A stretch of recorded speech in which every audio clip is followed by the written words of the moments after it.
There we go. Love, exciting and new. Come aboard. We're expecting you. The JillStream. JillStream.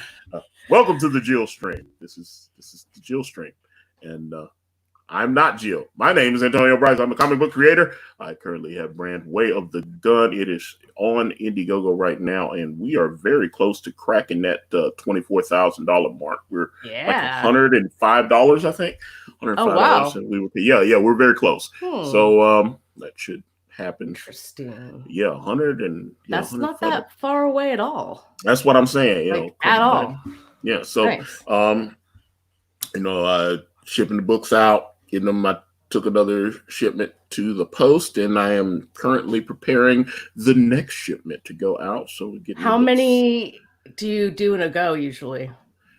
I try to get at least 100 or so when I ship. Oh wow, that's good. That's good. At least, I mean, it takes a while to get everything because every order, everybody forgets that. They think everybody just ordered a comic book, and there's a lot of people that ordered a comic book. I packed the order, and the guy ordered 48 comics. Oh dang! Yeah, but that was a big order. Package. Yeah, that was a big package. I had to call UPS and have them come pick that one up. That was a big package. It was international shipping. It cost like $98 to ship. And I was trying to go on the cheap side. I was like, oh Lord. Do they pay for shipping? That included in the Patreon price? Well, yeah, they pay. That was already like paid. Well, yeah, when you do the Indiegogo, it's included. Because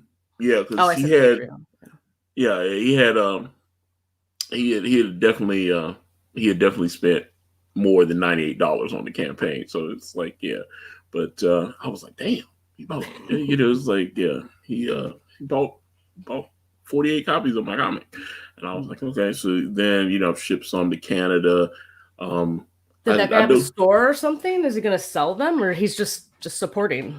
I have no idea. I did see there was a local, because we're on Comixology now. We just went on Comixology. I need to put that in there because some people, I don't know. It's only been live for a few hours. How to drop those links. So we're on. Brand is on Comixology now. So, I don't know. I saw there was one comic shop in like Nashville that apparently has Brand for sale. Oh. I don't know how many he purchased though. That's cool. But I mean, shipping them out, getting them out there to people. So that's what you've been up to this past week. I was surprised you texted me actually, since it's a Wrestling Council Day. Yeah, well, I haven't streamed at all this week, and so I was sitting there. I'm trying to at least stream once a week because like I said, I neglected the channel a little bit because I was just trying to focus on getting, try to go to the post a couple times a week and drop packages off and stuff. And I was like, I am trying to grow my channel, and trying to reach more people. So you kind of have to stream to do that, right? Come up, people forget about you. Yeah, that's the thing, I always feel like when you do these streams, it's kind of becomes a habit. It's like, oh, let me watch Antonio. It's like that. So that's the thing. So try to have that. We'll kind of obviously appreciate you lending me your time and to help. Happy to take a break. Yes, well, that's basically what I'm doing. So, like, we'll do this for stream for a little bit, and then I'll get back and I'll pack some more, and then I'll get off here and get back to work. I've been doing something that I haven't done before actually, which is I do captioning files. You know that I do like offline captioning for YouTube and other things, some TV commercials sometimes. But what I'm doing right now is what's called a descriptive transcript. So it's for blind accessibility. Oh, where they describe everything that's going on screen. So that's what I've been working on yesterday and this week. I have. I won't say the content, but I'm about to say I have a DVD for Basic Instinct. It's one of the only DVDs I have that have this. I don't know if why they phase it. It has where it has the descriptive captions. yes. And so I remember I just wanted to kind of, for shits and giggles, I said, let me throw on my Basic Instinct, because I watched Basic Instinct because they had like some really hot scenes in it. Did you put that one scene on to see how they describe it? Oh yeah. Do they like and knees are wide apart? and but it's interesting to hear there's an ice pick under the bed. All this kind of thing. So it's very interesting to hear some of that stuff and to hear how they describe, the character spreads her legs.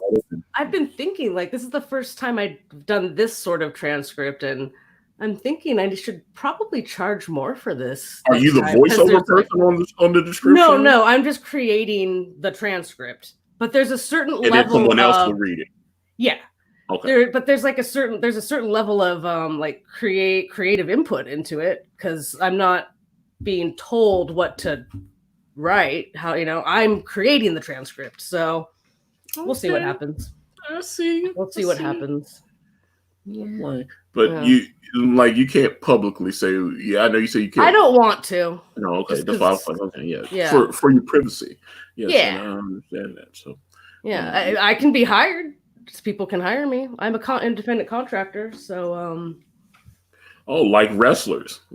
I'm like a wrestler. All those wrestlers, Renee. I'm sure you saw everything. You guys will see. I don't want to talk that because you guys will talk later tonight. Wrestling. Well, some things I know we're going to talk about, and some things I'll have a conversation with Boogie, and he don't want to talk about stuff. It's like, but I think it's interesting with just some of the COVID. You see the COVID talk. You see some of the other things. I watched Dynamite, and there was a segment in there that really kind of pissed me off. Which one? Okay, talk about it later. I don't want to. No, don't tire yourself out with your wrestling. No, but it was. I'll just say it was the sunny kiss. Oh, I could have guessed that. I'm sure. I just didn't. I didn't like the press conference.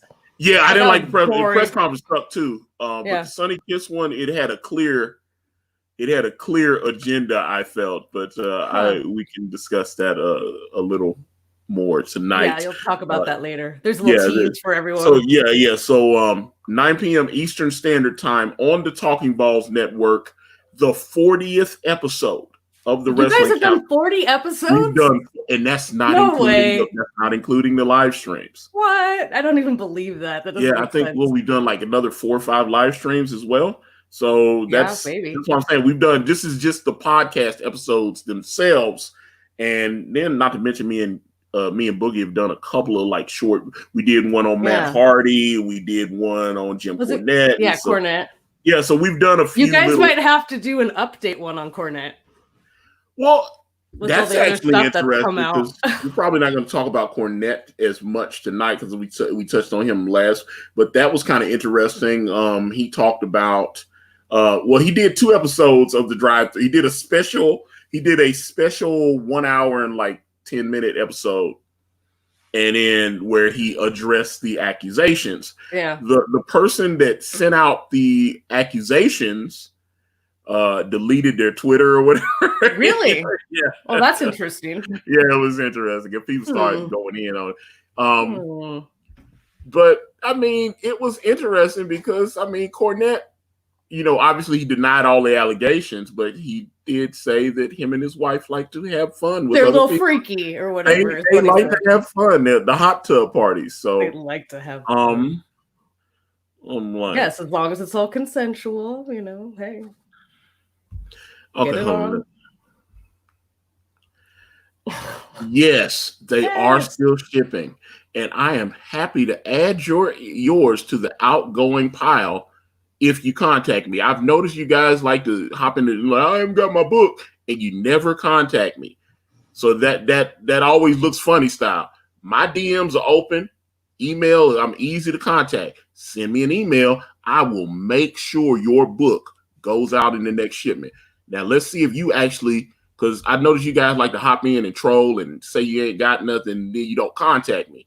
So if I'm available, send me an email so I can get you your thing, and I will be more than happy to include you in the outgoing shipment.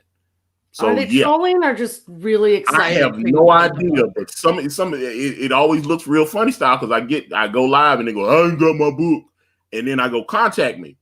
I don't want to contact you. Okay, well, I think some people think that taking that one little extra, taking that extra click or that extra step is very difficult sometimes. Mr. Johnny, I'm like, look, bro, you got to contact me with a backer number so I can look you up and pull it or something, or drop your backer number in here. Let's make this official. That's what I'm saying. You're just like, hey, official with this. I'm like, send me a paper trail. That's what I'm like. Yeah, I can pull you up in the database. There's Johnny right there, and I will ship it. I will print it and ship it and get you, because, like I said, next shipment will go out Saturday morning.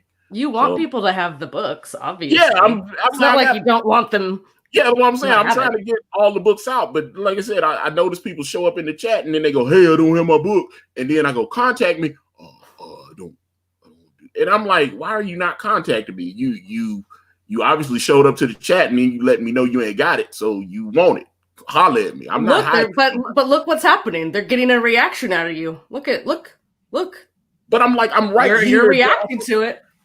Yeah, but there's not going to be any causative effect because you don't contact me.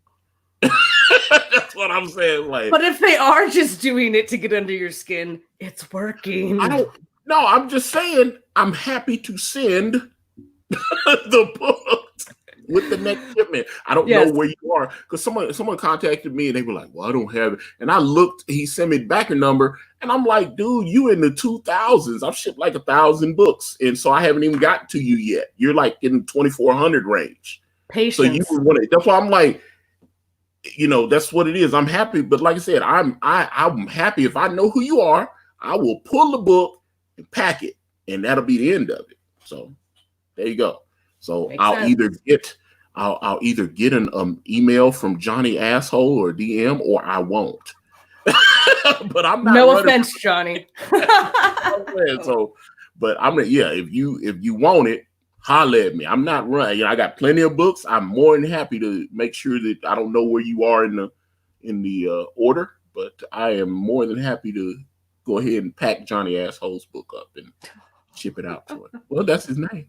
That's what he is in the thing. So yeah. But I started prepping for our other potential show. So I watched some Wire. We don't have to talk about it, but I'm yes. Okay.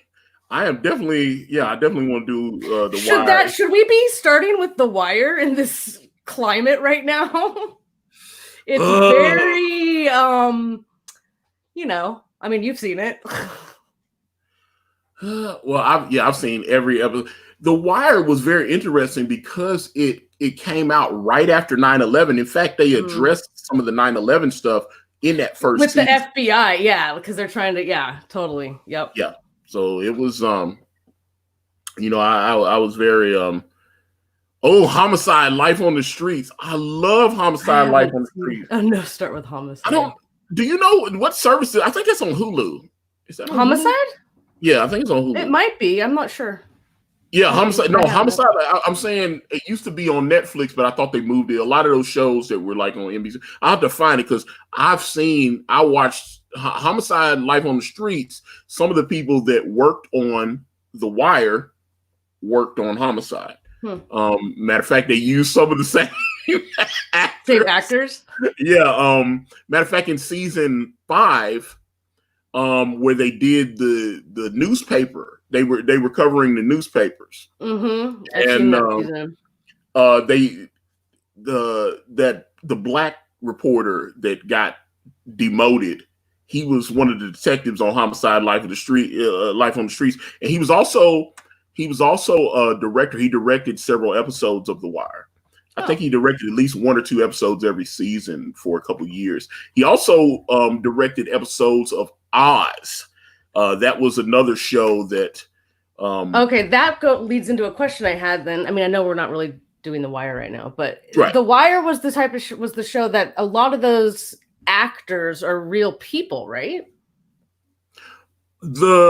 Or at least kind of like. But weren't a lot of them actually, or maybe is it Oz? Like, there's some show where there's just like a lot of quote normal people, like non-actors in those roles. Like, was Bubbles an actor? Or was he like a real street guy? Bubbles is definitely an actor. That dude, Okay. He's been in a bunch of movies, and he was in that new Shaft movie that came out a few years ago. And although he's playing like Spanish gangster or whatever. Okay. That one is. But Bubbles was based on Ed Simon, who was a co-creator of The Wire with what's the guy? Was Ed Simon and David something? No, David Simon, right? It's David and Ed something. I can't remember. My God, Ed something, man. You do some work and look that up. Ed something. He won't care. He doesn't. He was a police officer in Baltimore, and they based some of his experiences on some of the things that happened in his real life happened in The Wire, like in season 4 when Presbeluski had lost his job as a police officer and then he became a public school teacher. That was based on Ed. I'm just calling him Ed because I'm pretty sure that's his first name, but he had been a public school teacher for a little while. And so that's why he had Prez become a public school teacher. Is that the season with the kids? Like the kids? Yeah. A lot of people love that one. Yeah. I've seen but yeah, David Simon was a reporter at the Baltimore Sun, I think, for about 17 years. I might be a little off on that time, but I know he was definitely he was a crime reporter, by the way. And so they took his stories. He had worked on, I thought he had done some work on Homicide as well, which was, trying to remember that guy that directed Diner. I know he was one of the executive producers on that. And that wasn't Linkletter, was it? Who did Diner? Yule knows Diner. Who did Diner? It was like, what's that guy? Okay, now I gotta look all this stuff up. See, man, I'm going crazy. Like, I don't know. Let's see, Diner, and then boom. Levinson. Barry Levinson. Yeah. Okay. Why did I say Linkletter? There you go. Okay. So Barry Levinson was one of the producers of Homicide. Life on the matter of fact, one episode of The Wire, they had Munch or whatever that played by Richard Belzer. He made a cameo on the episode. I think was it in season 4 or season 5? It might have been. It's one of the later seasons. Munch actually made it, and he's one of the only characters. He's got like Guinness Book of World Records where he's played that same character Munch on at least 7 or 8 different shows. That's pretty awesome, actually. Yeah. He's been on obviously Law and Order. Law and Order Special Victims. He's been on all the different Law and Orders. He's been on the X-Files. He's been on the Simpsons. He's been on The Wire.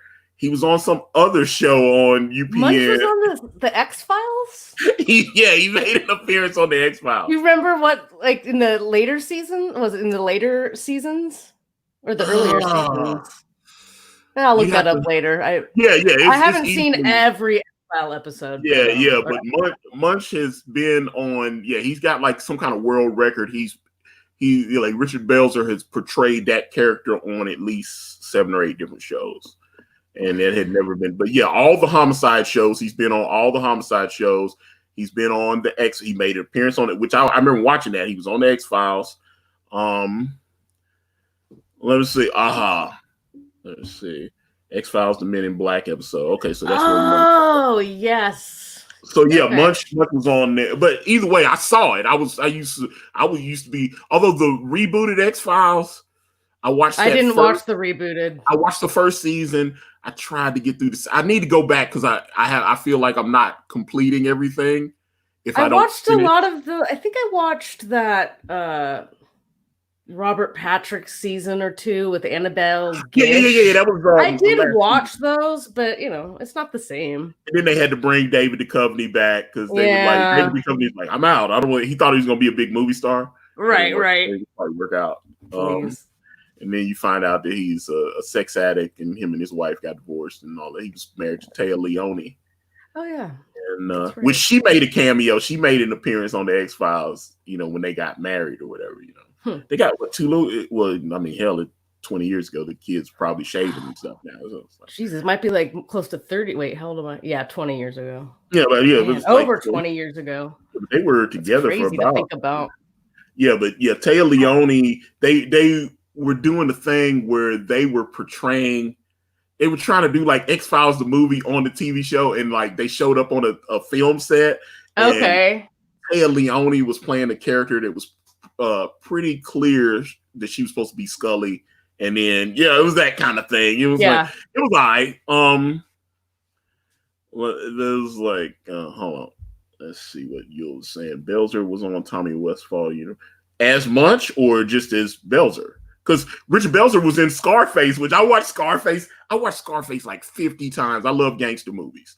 So like I watched, I watched Scarface. Yeah. And then it was they did the scene in the club where the gangsters try to do the hit on Scarface. And the gangsters roll up, and Belzer's the comedian that's on the stage at the club. That is great. That's awesome. And I'm sitting there going, you look back like 40 years, and you go, wait a minute, that's Richard Belzer, but he's way younger then. And I think this is before he got choked out by Hulk Hogan on the air and sued the WWE for millions of dollars. I love guys like Belzer and like Jerry Orbach. You watch things, you're like, oh my god, there's that guy. He's been doing things forever. Okay, so you'll find it. It's the 3rd episode of the 5th season of the X-Files. It's called Unusual Suspects. So I don't think he was on Millennium, because I was like, I watched all of Chris Carter's show. Yeah, as much. Yeah, okay. That's why I'm saying he's played Detective Munch so many times, and Munch is interesting because he is someone they've done so many different storylines with him. He was a victim of molestation.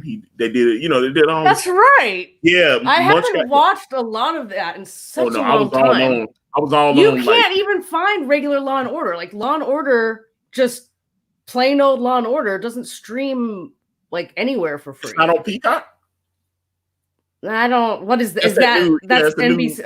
I don't know. I can't have everything. Yeah, they're running it through Xfinity. Well, no wonder it's not on anything. You can only find SVU, and SVU is daunting, to say the least.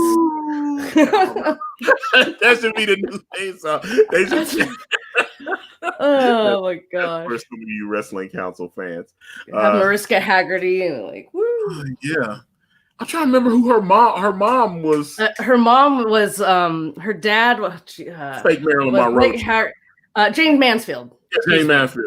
Okay. She was not fake Marilyn Monroe. She had her own thing. She was way more like bustier, pin-up-y than Marilyn. I mean, Marilyn was famous, but so was James Mansfield. You'll get it though. That's all I can say. You'll coming up with the great Munch facts. He said he played the same character on 3 different primetime shows on the same week. Because I remember at one point was that like a crazy Law and Order crossover episode or something? Yeah, because I forgot they did. They always did that. They did a couple of crossover episodes with Homicide, and Munch was on those. So he was on Homicide. I know he was on, and there's been at least 4 or 5 different Law and Order shows, like Criminal Intent, Law and Order Criminal Intent, Special Victims. Yeah. I feel like they've had some others too, like weird ones. British Law and Order that's on BBC America, which I saw that. The companion from Doctor Who. I can't remember her name. I saw them having a trans. Doctor Who's getting a trans companion. I saw that. Okay. Yeah. I haven't. I stopped watching Doctor Who. It got. I couldn't. I have tried. I I hadn't seen the new Doctor, the Jodie Whittaker Doctor yet. I tried to, yeah. And I tried. My coworker bought me the DVD set for my birthday, and I tried to watch the first couple episodes. Oh, the ratings are bad too. I was so bored. Then, like I tried a couple months ago, I tried again. I was like, you know what? I love Doctor Who. I put it on. It was so boring. I hated the companions. I thought she was dull. I have to ask you, because this is very interesting, because I've noticed this. I've talked to a few friends, and it seems like this. Okay, are you trying to make yourself like it so that you are? Well, let me finish though. Okay, sorry. So that you don't come across as intolerant or a bigot for not liking it. No. I'm just a Doctor Who fan. And also, I was skeptical of Jodie Whittaker from the beginning because I do watch a lot of British television. So everything I've ever seen her in, she's played a sad mom. And it's just what I've seen her play. Like, have you ever seen Broadchurch with David Tennant? Yeah, Broadchurch. So she plays the mom in that, of the kid that gets killed. And what's the guy? That's not a spoiler. David Tennant. David Tennant, he was the lady that won the Oscar for playing the Queen. I can't remember her name. But it's a good show. But no, Broadchurch is dope. And then they did it over in America. They did the exact same show in America. Did they? David Tennant played the same. He played the same. Yeah. They played David Tennant. I can't. What the hell did they call it? They call it why? Grace. The British one's just fine. Yeah. And that's the thing. It wasn't that it seemed like it was a little. The one that aired on Fox was a little different. They tried to be very careful and follow the script the same way and everything, but it's just something the way I love British television. It's something about, the ending of that. I won't spoil it but the ending of how that first season goes is interesting. Like I watched Broadchurch. I watched Broadchurch after I watched the American version. They didn't call it Broadchurch. Man, hold up. I gotta find all of it because I gotta find Broadchurch. Let me see. I like those sort of British shows. It's like the crime sort of drama shows. But Jodie Whittaker played the victim's mom, who's she's a sad mom, like through the whole thing. And anything I've ever seen her in, she was that. So I didn't have a lot of great expectations. Okay, so American Broadchurch is called Grace Point. Okay. So I recommend watching Broadchurch. I haven't seen Grace Point. Grace Point isn't bad, but it seems like part of the soul is out of it for some reason. It's like it's the same script though. Obviously, they Americanized it though. And he's talking with an American accent and all this kind of thing. But it's the same guy. He's the same character though. In Doctor Who, he speaks with an English accent because he's Scottish. Yeah, he's Scottish. But that's why anybody didn't know that. But David Tennant is the same character that he played in Grace Point. He's Broadchurch, but I watched Grace Point first. They was like, and everybody the critics were already loving the show. They were like, Broadchurch is a brilliant show, and I hadn't watched, but I kept hearing about Broadchurch. It was, I kept hearing how good it was, and then I was like, well, at that point I hadn't really had BBC America, and then they had. It's like a different twist on a small town murder sort of thing. And what the community does. Grace Point's like I said, the plot of Grace Point is exactly the same. They just switched up certain things because Broadchurch is a real place in the UK. Oh, that's that town is actually. Yes, Broadchurch is a real place. So they just made Grace Point, and it's like I say, it was the same story. They just had to Americanize it, but they brought David Tennant in, and they thought it was going to be a hit. And they were going to pick it up for another season. It bombed. I think Broadchurch has 2 or 3 seasons. So but Grace Point didn't do it, huh? Yeah, Grace Point didn't get picked up for another season. Yeah, back to your Doctor Who question about Jodie Whittaker, though, or like forcing myself to like it or watch it. No, I have to watch it because it's Doctor Who. But that's the thing, because I'm one of the people that I'm one of the people that David Tennant is not my favorite Doctor. Okay, he's great, but he's not my favorite. Towards the end of his run, I was ready for Russell T Davies, the showrunner, to go. I was done with his bullshit stories. I'm a huge Matt Smith fan. I love that Doctor. I'm a big Neil Gaiman's one of my favorite writers. You know, Sandman and you know different things. He's one of my favorite writers, and he wrote a couple episodes of Doctor Who. I can't remember which ones now. I'm trying to remember. I think when David Tennant was there, but the War Doctor was not the War Doctor. The Ninth Doctor. Which Christopher Eccleston. Yes, that's my favorite. I love Christopher, but I like the War Doctor, but I also love oh my gosh, I can't think of his name now. The Doctor before Crystal Eccleston, who was only in the made-for-TV movie. Oh, why can't I think of Paul McGann? I love Paul McGann. Paul McGann. That's not the guy that was in the Lord of the Rings Hobbit movies, was it? Because one of the Doctor Who's was the guy that had the rabbit. The rabbit. He's like, that's Sylvester McCoy, who's the seventh Doctor. Yeah, okay, because that guy, I didn't know. I couldn't recognize him. He's there with the big thick beard. He's got bird crap or whatever all in his beard and stuff. He looked completely different. And I go, man, I saw so many episodes of Doctor Who with that guy. I had no idea it was the same dude. And he then was they were the last Doctor before they canceled the show. They canceled it, yeah. Yeah, in the old Doctor Who. And so that I was sitting there like, oh wow, I just didn't know. So I was like, I was just ignorant. I just didn't understand. Yeah. Like, but no, I love Christopher Eccleston. I wish he had more than one season. He was a great moody Doctor. If you really want to watch him do some crazy stuff, watch the HBO series The Leftovers. Leftovers, okay. I'm gonna write that down. That show is crazy though, but it had 3 seasons, and the third season didn't come back until like they had been off the air for like 2 years or something. And it came back because they had set it up to end it or whatever, and then the show was so bad they lost their way. I'm not gonna lie. The show. So I should just watch like the first season and call it a day.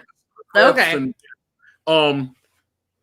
it got really. I would love to break that show down because that last season, I could go on a rant about it, especially that like the last few episodes and stuff. So that would definitely be something I would like to podcast with you and break each episode down. So we'll watch episode 1 and do a stream about it. We should figure out what we're gonna do and like what the sketch, like what are we gonna do first?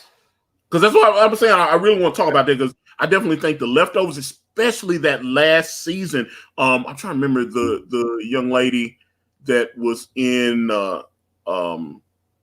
what was it? Doomsday? Not Doomsday Device. Well, Doctor Who episode? No, the show that was on The Watchmen. She was on The Watchmen. She's what's her name? Hold on, I gotta pull that up now. Watchmen. Yeah, I mean they thought it was. I haven't seen Watchmen. Yeah, it was alright, but it has. I haven't seen the movie either. Let me see. I did read the comic. The cast of The Watchmen. I'm trying to pull her name up. Regina King. Okay, Regina King. Because I knew her from watching 227 when I was a kid. She was on. She was. There's no place like home. When your family's around you, you're never alone. And I was like, they used to show it on Saturdays. They had a whole lineup. It was Empty Nest, The Golden Girls. Oh my God, Empty Nest. Yes. Yeah, 227 on Saturdays. And then like at the 10 o'clock hour was like Sisters. Something like that, you know. Yes, my mom watched Sisters, Swoosie Kurtz, and yeah. So yeah, Saturday. That's why they all had their dad wanted sons, so they all had like girl names that could also be boy names, like Alex or Alexandria or George or Georgina. I remember that. But that's the thing. Everybody forgets, man. People used to actually watch.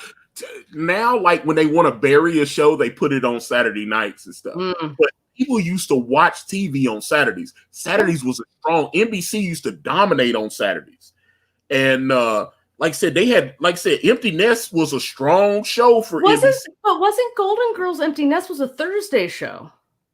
Because I watched it when I spent the night at my grandparents' house because we had to spend the night every Thursday night. Thursdays, but at one point, Golden Girls it used to air on because that's what I'm saying. It used to be. You know what came on at 10 o'clock? Night Court. Yes, Night Court, which is where the first time I ever saw Brent Spiner. That was like around bedtime, or maybe that was like 9 or something. It was like after Night Court, I went to bed. Yeah, Night Court. I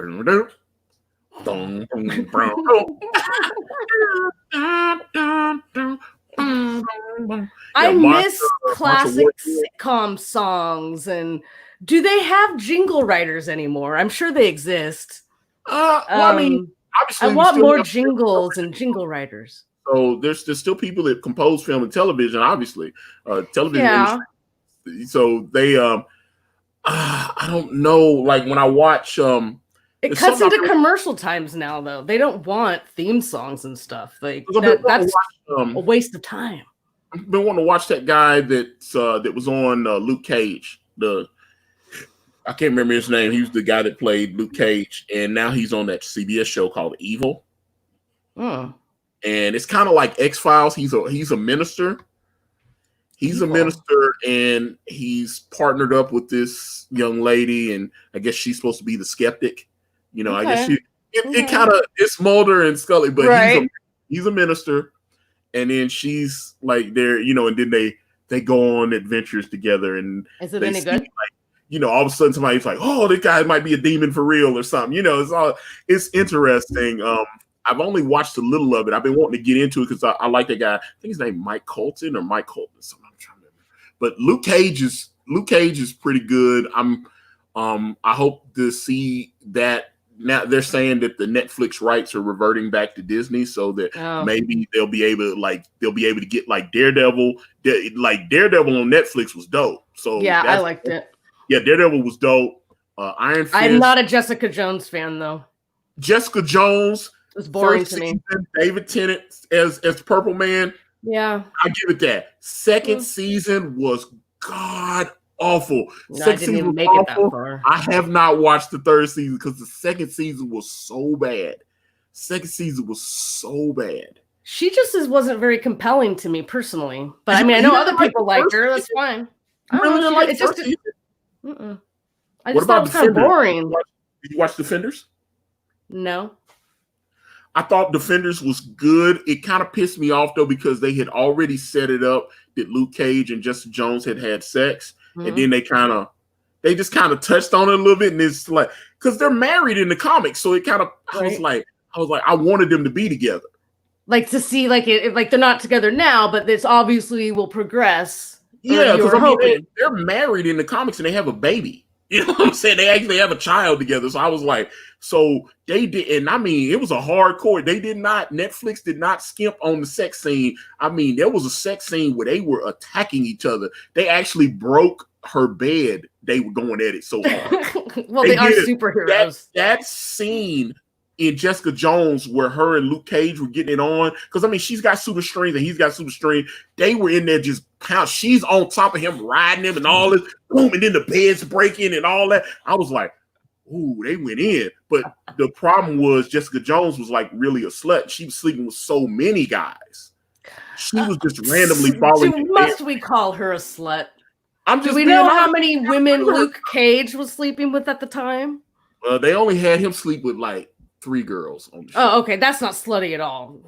Jessica was just sleeping with everybody. She was because they were trying to show that she was. So what? Okay, my bad. It's not for me. I'm just saying, you know, hey. She was kind of free with her stuff. I was just like, but I don't want to be in a relationship with her. I don't want to personally. I mean, she was hooking up with random guys and stuff. It was just like it was weird. I was like, damn. And then the next season they didn't want to bring Luke Cage back, so they just had her go back to being who she was. Because he was going to do his own show, or yeah. He showed up on the first. So they just dropped that relationship because he's going to have his own show. Yeah, and but then they were back together on the Defenders. You're not making me want to watch it. That's for sure. I was a little frustrated with that, and like I said, they brought her mom into season 2. It just got real weird, and I was hoping since they actually are a real life couple in the comic books, that they were going to develop that, especially once they had them they met each other. You know, they kind of looked like they were kind of flirting around in that first season. Next thing you know, then they go back to her place and they destroy her bedroom with like crazy lovemaking. And then I guess she got weird. because this is what she does. Because so many people admit she's been abused by men and stuff. And trust me, I've met people that have been victims of like sexual abuse and stuff. Because that was one of the things they were playing with the Purple Man. That was one of the things he was doing with her. You know, he was like mind controlling her, but he was also like taking some sexual. It's like analogous to rape, like controlling her mind, controlling her body, like And so when she has sex now, it seems like it's just more of it's like a bodily function. It's just she just I just need to release some stress. No enjoyment. She's not she doesn't want to be emotionally attached to anybody. So I understand it. I've met people that have been like raped and stuff like that. Kind of become numb. I actually met somebody that reminded me, like, you know, they had actually been raped a few times, and they were really easy. They were sleeping with a lot of guys, and I think that's and I couldn't get my head around. I was like, wait a minute, so you've been raped, but you sleep with guys like it's nothing. Well, there's a lot of issues going on there. I mean, there's a lot going on there to unpack. He's not. And just like on Jessica Jones, they're not looking for emotional gratification. They're not trying to be close to anybody. They're just like, okay, this guy raped me, and so I'll still have sex, but it won't mean anything. And if I start feeling something for someone, then I have to hurt them so that they can't get close to me and hurt me. So that part of it, I thought they did an exceptional job on season 1 of Jessica Jones, fleshing that out. But then they did the next season, and then they did the thing with her mom, and that just got real. It was like, I need to finish the 3rd season since I already watched the first. Why? No, you don't. You don't need to. You don't. You don't have to. You don't. I didn't even finish the 1st season of Jessica Jones because I was so bored. No, I can't. I just didn't go back to it. It was like, what's the point? I don't care about her. I don't care. There's so much to do. There's so many things to do. So many things to watch. Sometimes you just okay, you all. But I mean, like I said, I am very curious. Antonio had no comment for that comment. I don't. Yeah, I don't even know what to say. Yeah, I know who Jim and Stacy Cornett are, but I don't know who. Who's I just assumed that's who he was talking about. Yeah. Okay, hold on. Let's see. Let's see what rape victims sometimes only think sex is what they are good. Yeah, and I get that. That's what I'm saying. And they made Jessica Jones's character like that because I was like, oh, okay. So I mean, they put her with Luke Cage, and I was like, this is great. She's actually, because like I said, I like them as a couple in the comic books. So you were you were excited to see that relationship. Yeah, because they had already showed like she had hooked up with a couple guys and stuff, and you can get out now. You know, that kind of thing. And, wham, bam, get out. Yeah. You sleep here. I'm leaving. You know, it's that kind of thing. You know, she's very detached when she would, and then she'd meet somebody that was a nice guy, and then she'd act all weird because she was like, I can't be. You know what I'm saying? But Luke Cage, understand it. And so it was she finds it, and Luke Cage. I think Luke Cage was that guy because she was like, oh my God, he's actually a nice guy. I gotta do something so he can't hurt me. You know, it was that kind of So at that point, I thought they were gonna pick it back up. Okay. So you were talking about Stacy Cornett. Okay. Yeah. Okay. So I was like, Alice Cornett. I thought that was okay. Yeah, because Stacy Cornett. We understood the gist, I guess. I actually was curious. I was like, is that their daughter? I was like, no, I thought no. Jim Cornette was very clear that he never wanted children. He was like, I never. There was a funny episode. He doesn't seem like he'd be a great father. Oh my God. He was talking about because he was talking about Becky Lynch when they announced that she was pregnant. He got all that trouble. I don't agree with any of that. Well, he mentioned he was at a con with his wife, and some old friends had come up to him at one of the cons, because they were hitting several cons, at least the close ones where they could drive. They go up to like Philadelphia, they go to Chicago, they go to New York. That's how they make their money. Yeah. And Stacy's a horror fan. They always talking about that she loves like horror stuff, and she collects horror stuff and all this kind of stuff. So they love going to like horror cons, and also, but he always sets the booths up and sells merch and all this kind of stuff and lets people know he's going to be making appearances. So some friends that he had met through the con circuit came up to him and it's like, hey, guess what? We're pregnant. And Jim thought it was bad. He was like, oh shit, sorry, man. And Stacy was like, no, they want it. Oh, my bad. Anybody who tells you, I'm sure they're happy about it. Yeah, but he thought they were giving him back. Oh shit, she's pregnant, man. Sorry. Like saying they had cancer or something. And his wife is having to tell him, no, they want the baby. That's such a bizarre way to think. It was hilarious. So he does hate children. Yeah, it's like, yeah, because he was like, oh, you actually want the child. Oh, sorry. My bad. Congratulations. Because he was like, oh shit, man, I'm sorry. That's ridiculous. Child. Cornette's insane. Yeah, I thought that was an interesting reaction. It is, so that's for sure. Yeah, Buddy tells, hey man, we're having a baby. Oh fuck, man, sorry to hear that. That sort of reaction, it just makes me think he's a little disconnected from real life, honestly. Yeah, so come on. His wife, apparently she was okay with the not having baby stuff too, because he was like, yeah, I don't want no kids. I don't want no kids either. And and so I mean she's like 45 now, and he's 57, 58. So that's like I said, I always thought that told me everything I needed to know about him. Like when he's telling me that a buddy of his is like, hey, we're having a baby. Oh shit, man. Sorry. So sorry. That's for you, dude. Sorry. And he's mentioned a few times, like before he got married, being in the wrestling business, going around the country, he hooked up with a few women, and a couple times he got some scares from the young lady saying that they were late. And he's like, yeah, he was like, and he find out the cycle would come in like, whew, dodge that bullet. He never, he doesn't want to have children. It doesn't sound like so. Yeah, so that's the thing. So yeah, not everybody wants kids. Do you want kids?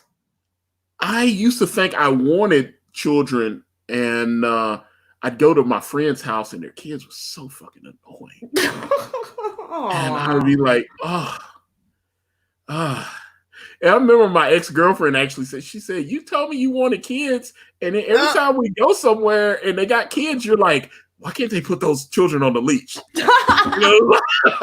Like, tame your pets. Lock them in the bedroom or something. You can't hide those feelings. Yeah, and it was just couldn't hide it.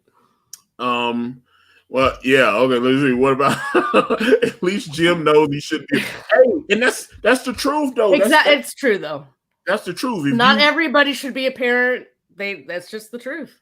Absolutely. So I agree with that. So yeah. And I'd rather you be self-aware. It's like, look, I don't want to have no babies.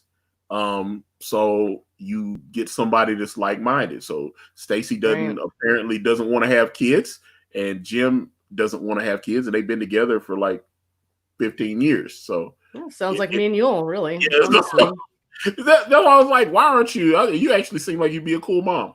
I'm not I'm not anti, like I've never had that urge, like, oh, I want my own baby. I want children. I think I'm much more like, I think Yule and I just kind of, well, I'll speak for myself. I'd never want to grow up, like ever. I just want to never grow up. I don't know what else to say about that. I used to be scared of the pain of it. Like I was like, when I was younger, like I was like, oh my God, like thinking into the future of having to like go through childbirth was like daunting to think about.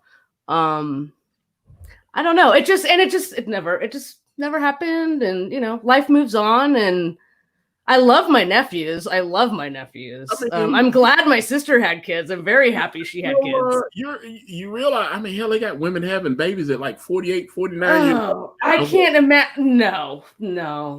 I can't even imagine it. So if I got pregnant right now, I don't know what Yule would do. Yule, in chat, what would you do? I mean, it's not like he'd leave or anything, but that would be life. Obviously, it would be life-changing. Obviously. We've been living our selfish little lives for a long time now. I like Yule. I always like Yule. Be a good. So do I. Well, yeah. I'm just saying, you like him in a special way. I just like him. I like his energy. He's a good dude, and so I just think I just know a couple times from conversations I've had with him that I think he'd be a good father. I think his fuse is a little too short to be a father, but that's just my opinion. I was like, I think his patience could be better. I would not know. But oh no. What is it? Yeah, messed up kids. I was like, what, like tummy punches? Oh no, that. Wait, what is this in reference to? I'm assuming he's talking about maybe he would not raise good children, and he's fine. I mean, fine with my nephews. It's not like he's a terrible person or anything. That's why I'm saying. So when I was 29, I almost there was a young lady, and we we got pregnant, and then through due to circumstances beyond our control, we weren't pregnant, and I sometimes I look back on that, and I go, what if that had actually went through or whatever. My brother's a different person having 4 kids than I am. Right. We were talking about that last time. Yeah. A different person. Yeah. And I think, by his own admission, the children have like taught him patience, and I was like, it was just interesting. Why? I was like, this ain't the same guy I grew up with. This is interesting. But still cool, right? Still a good guy. Yeah. I was like, just different. It's just because it's kind of fascinating watching his kids. Like I say, he raised real good kids. I would think you either want to raise your kids right, or you're just the person that you're just never going to care. And that's the shitty parent, like the people that just don't get that feeling of, oh, my children, Yeah. So that's why I was like, it's interesting to see that dynamic of, let me see here. I wouldn't be where I am if I had a kid back when. That's true. Well, yeah, but obviously any decision you make that's why I talk about. Matter of fact, that's something we're going to play with in Way of the Gun, where we're going to kind of go through Dawn's life. We're going to see her as a young woman.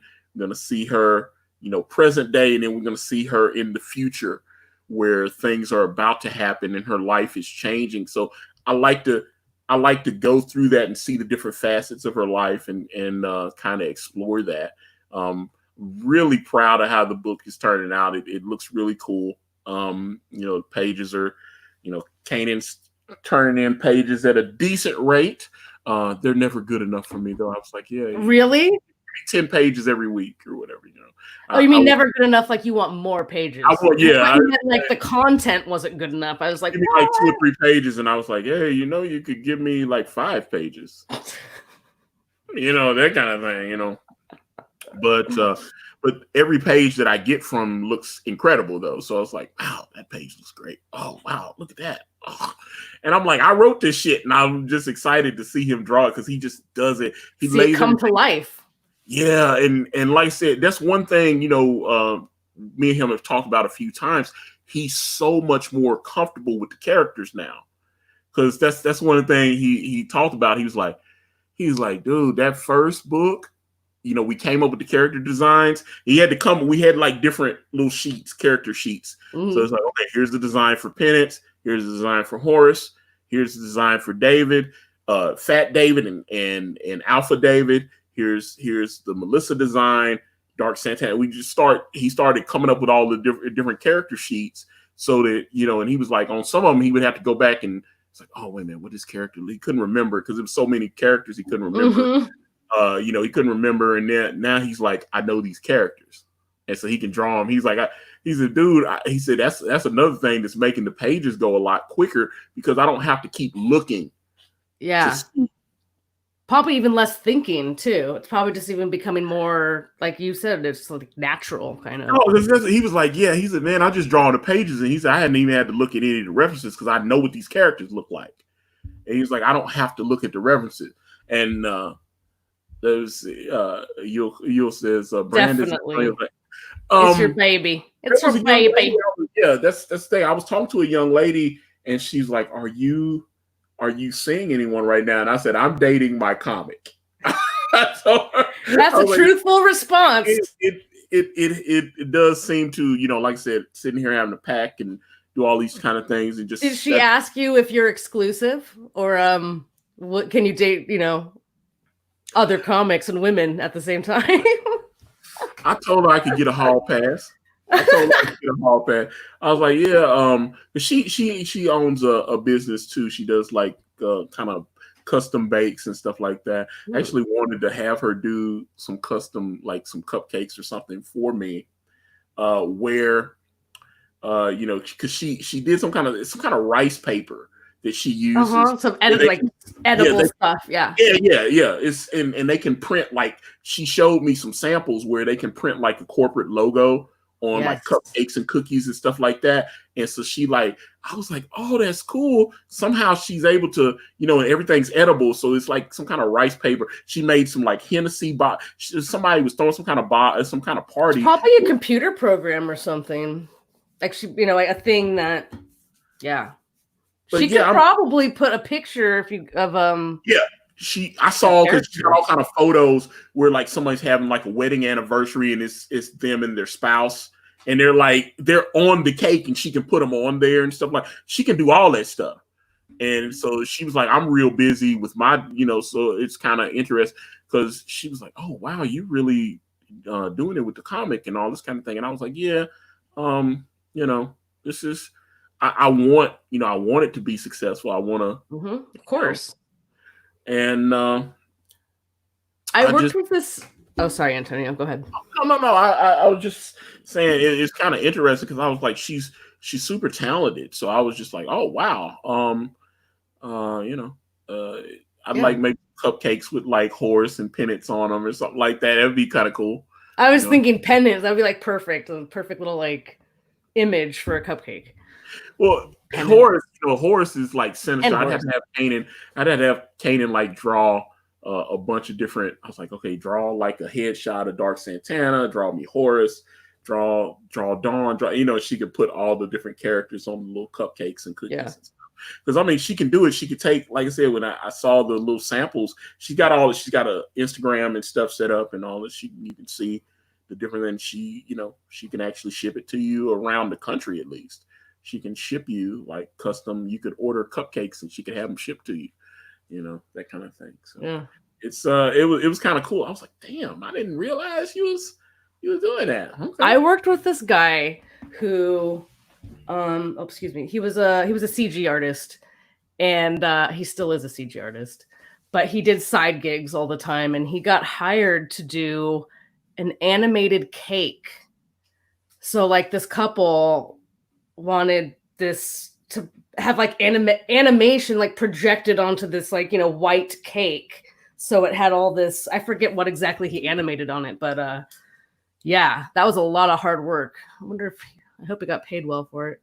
Yeah, well, an animated cake. That's kind of neat. Yeah, that's one of the things, because I saw some of the prices that she charged for some of these custom jobs, and I was like, I was like, I understand that you're not trying to just open up a bakery or something. Right. I was like, those aren't. She's not making cupcakes for the local church or something. No. Especially like if you want that stuff with like the logos and stuff on there, that stuff costs more money. You know, like it's all the software and stuff. You got to pay for it too. You get we've got a bunch of companies here. We've got the Tennessee Titans here. We've got Nissan here. We've got Verizon here. We've got Amazon here. Pillsbury. There's all kind of. How did I could only name off a couple. But I'm just saying, things around here. That's how dumb I am. Those are all companies that are here in the area that she could. Tesla, that's our biggest one around here in the Bay Area. Tesla, we have PlayStation. What was that other company? Not Samsonite. Well, we used to have a Samsonite here. They had the. I'm trying to remember the name of they're in Spring Hill, Tennessee. One of these little companies. I thought it began with an S. I don't know. What's a hippie car? I don't know. A hippie car, Volkswagen Bug, Volkswagen van. No. Tesla Leaf, Nissan Leaf. No, like I said, Nissan's not that far from here. I can get to Nissan. What are those called? Those That's what it Oh, a is. Saturn. I was thinking of Spring Hill. 1960s Spring Hill surf 60. wagon or something. Yes, Saturn's in Spring Hill. That's a hippie car? Yeah, I was trying to. What? But we had a Dell plant here, but they shut that down. I don't know about that. It was Dell Computers was. No, I mean I don't know about Saturn being a hippie car. That's. I don't know. They had the. I don't get that. They had the plastic gas tanks. I remember that kind of stuff. It was like Saturn trying to. But hey, it is what it. I don't know. So, but yeah, like I said, there's corporate jobs here that she could, she could get, and because, like I said, I saw some of her. She had a bunch of different photos of different jobs that she had completed, wedding anniversary. Like I said, she could put you. She can take like a photo of you on this rice paper and put it on the cake, and I'd be like, "Oh wow, happy 50th, Grandma!" That kind of thing. So it's like, and it'd be like Grandma sitting there drooling, like, it actually put you on the cake. So, Inkwell says, "Good afternoon." Well, good afternoon. Good afternoon, Inkwell.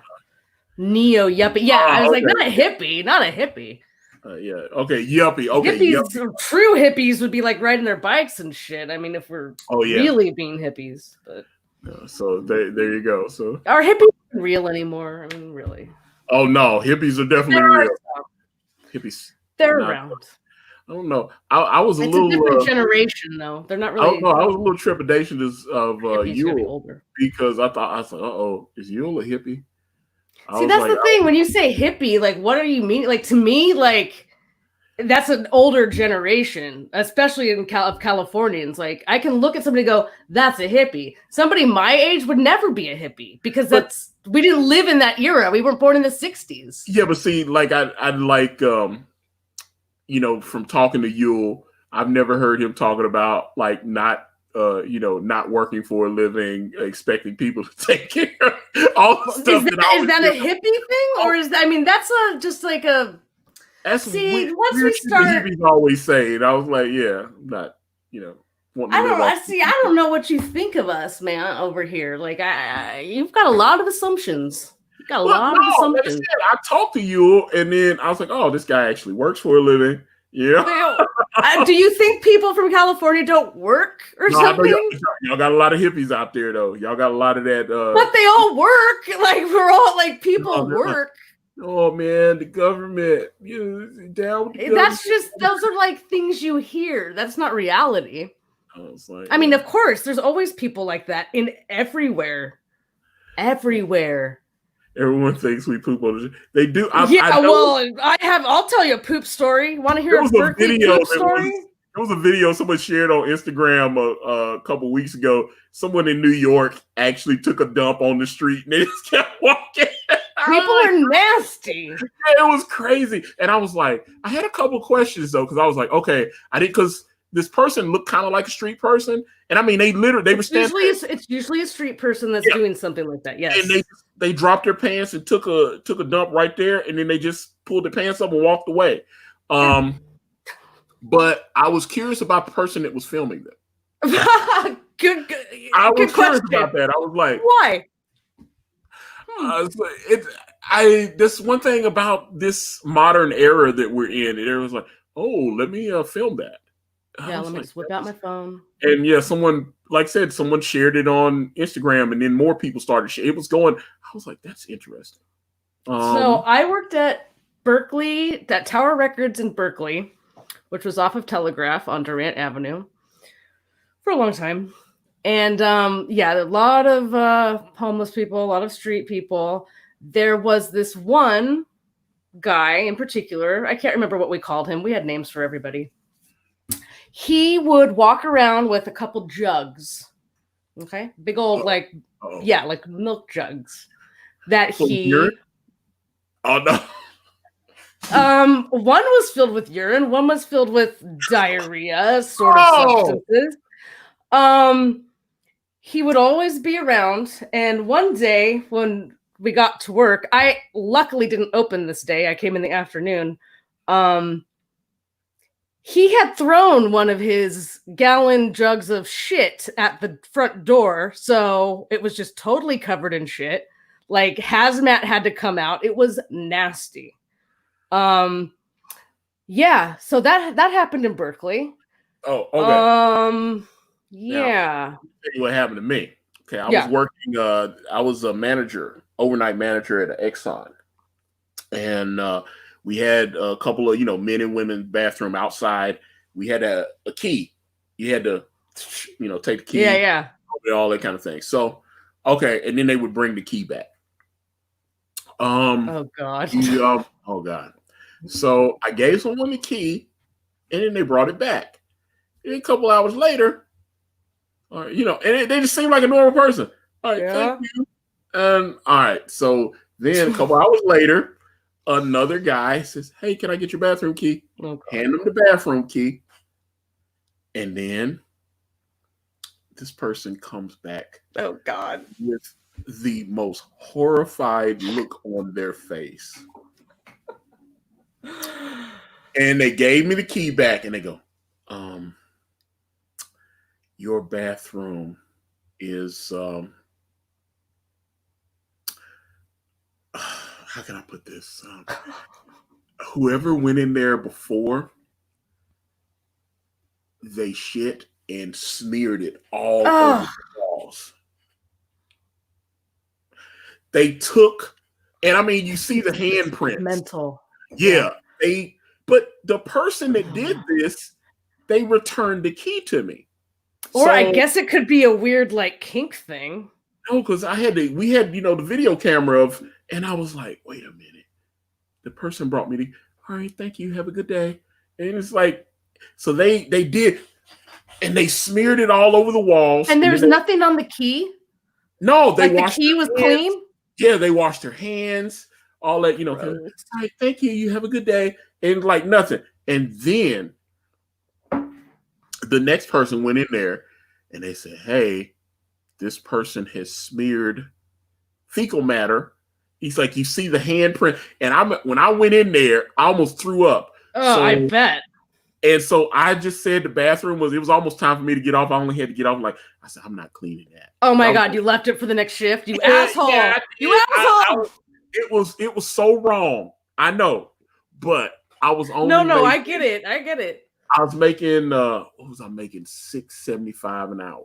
Mm-hmm. So I was making You're not getting paid enough to clean up that shit, literal shit. Yeah, minimum wage was like $4.25. I was making $6.75 an hour. When I walked in there, the smell, I was like, it was like oh man. And I mean, you saw the handprints. Someone took it and they were smeared. It was like they were finger painting. That's gross. And but it was that's nasty. And the person, because you could go back on the camera, and I was like, this is the person that took the key from me before. Was it a man or a woman? It was a man. Mm-hmm. And not that it matters, just curious so I can visualize it. It was a college kid. And that's even stranger to me. Yeah, he was a college kid. He just looked like a preppy college dude. And I don't know if he thought it would be funny or whatever, Oh, that's a fucking troll in real life right there. Yeah, but I was kind of blown away because I went back. I said, wait a minute. I know around the time when that other guy borrowed the bathroom key, because I said I only had a couple people ask for the key. This guy's sounding more and more just like a shit troll that would be on the internet. That dude, and he was just nicely dressed and just looked like a normal guy. And he comes, and then the other guy I gave the key to, and he said, hey, I didn't do this. He came back, and he goes, hey, I want you to know there's something in there. And he said, I still need to use the restroom. Oh my God. He said, could I use the women's bathroom possibly? I gave him the key to the women's restroom. He went in there. He's like, okay, that one's okay. He said, there's no problem with that, especially when it's just a locked bathroom. Who gives a shit? Yeah. And then at that point, why, besides a urinal, why is it men and women? Is out of, I say, he said your men's bathroom should be out of order until he said, I know you're in here by yourself. You probably don't have time. Because I didn't have time to shut the door down, go in there and spread. Right. That'd probably be hours and hours of cleaning. I mean, shit all over the place. You gotta really. when I came in the next night, they said, man, I don't know what happened. He said, we went in there and we were doing the bathroom check, and they said someone smeared shit all over. And I tried to act. I was like, really? I just pretended. Really? I was like, really? How could that have happened? I was just like, who would do such a thing? Because I was like, I'm not getting paid. Because No, trust me. I worked at Hardee's. I did a lot. Y'all probably don't have Hardee's out there. It's Carl's Jr. here. Carl's Jr. Yeah, that's what I was about to say. Same, different name. Yeah, same. Well, it didn't used to be because Carl's Jr. and Hardee's were separate companies. Yeah. But we had Hardee's. Hardee's, best eating in town, up and down, all around. I don't know that. Yeah. So that used to be Hardee's. That was our spot back in the day. But well, yeah. I mean, shame on me. I'm for good. What? For not cleaning it? I'm not clean. I don't think I would have either. When I was a supervisor at Tower, and there were a couple times when I did ask people to do something and they just flat out refused. I was like, God damn it. No, I gotta fucking do it. The reason I hated working fast food, because I'd be working fast food and we'd have to do bathroom checks. Ugh. And it was some of the stuff that you would find in the bathroom. Like, we'd open the store up and someone, I remember we sold somebody a cheeseburger, and then like the guy was like 4 years old, and he walked in the bathroom with his cheeseburger and he put it in the urinal. He put a half cheeseburger. It was weird. And you said a 4-year-old? Yeah, he was like 4 or 5 years. He was a little kid, and he put it in the urinal. So it was just a nasty piss-soaked burger. Yeah. And I had to put the gloves up. Oh God, I'm getting nauseous even thinking about it. And just some of the stuff. Here's a funnier non-bathroom retail story. So I did. I would deal with the magazines a lot. Well, actually, I wasn't dealing with the magazines then, but at Tower Records, we had this homeless guy. You might remember his name. I forget what we called him. Anyway, he would just go, and we had porn. We had adult magazines just way out in the open. And this guy would walk around and take the porn mags and just like leave them open all over the place. Like all over. And I saw him doing it and I'm like, God damn it. I was like, I got the magazine. I was like, you gotta go now. Just like leave. And he's like, he takes the magazine and he goes, that's a pussy I'd like to fuck. And I was like, get the fuck out of here. No. He started calling me a lesbian and all God. I was just like, dude, go. He's crazy. But he's still around. Yule, if you're still in chat, what was his name? It was something. And Yule said to ask you about that guy. He said to ask you about PB and J. PB and J. About the PB&J. Oh yeah. So okay, so I worked at the Tower up on Durant, and we lived on Shattuck, and in between that is the Berkeley campus. So I would walk home through the campus to get to our apartment, which was just on the other side of the Berkeley campus. And Yule would come and pick me up when I closed late at night. So we're walking home one night, and there was this chain link fence because they were doing work on something. And we see some shadows. And there's like a dude standing there. We hear pee. I mean, it sounds like the dude's peeing, but then there's a chick with him who then goes down, and then the sound of the peeing stops. I'm not joking. This happened as we were walking by. That was a bizarre scene. That was crazy. We also called the cops on a pair of homeless people one night because we were walking home. We never had a car when we lived in Berkeley. We walked and took BART everywhere. But they were in their why can't I think of the word? Sleeping bags, on the ground. And there's movement going on, and there's moaning and the sounds, and then you hear the woman go, no, get off me, stop. And then it's still going. And I was like, we should call the cops. This seems really fucking shady. So we just kind of anonymously called 911. Sexual assault? Maybe I wasn't like, it seemed like it possibly could have been just happening right there on the street with two people, at least her being completely out of it. But she fucking said no. There was like noises going on, and I was just like, we should just call. We'll just call. They can check it out. You know, there's a possible like sexual assault going on the street with two homeless people.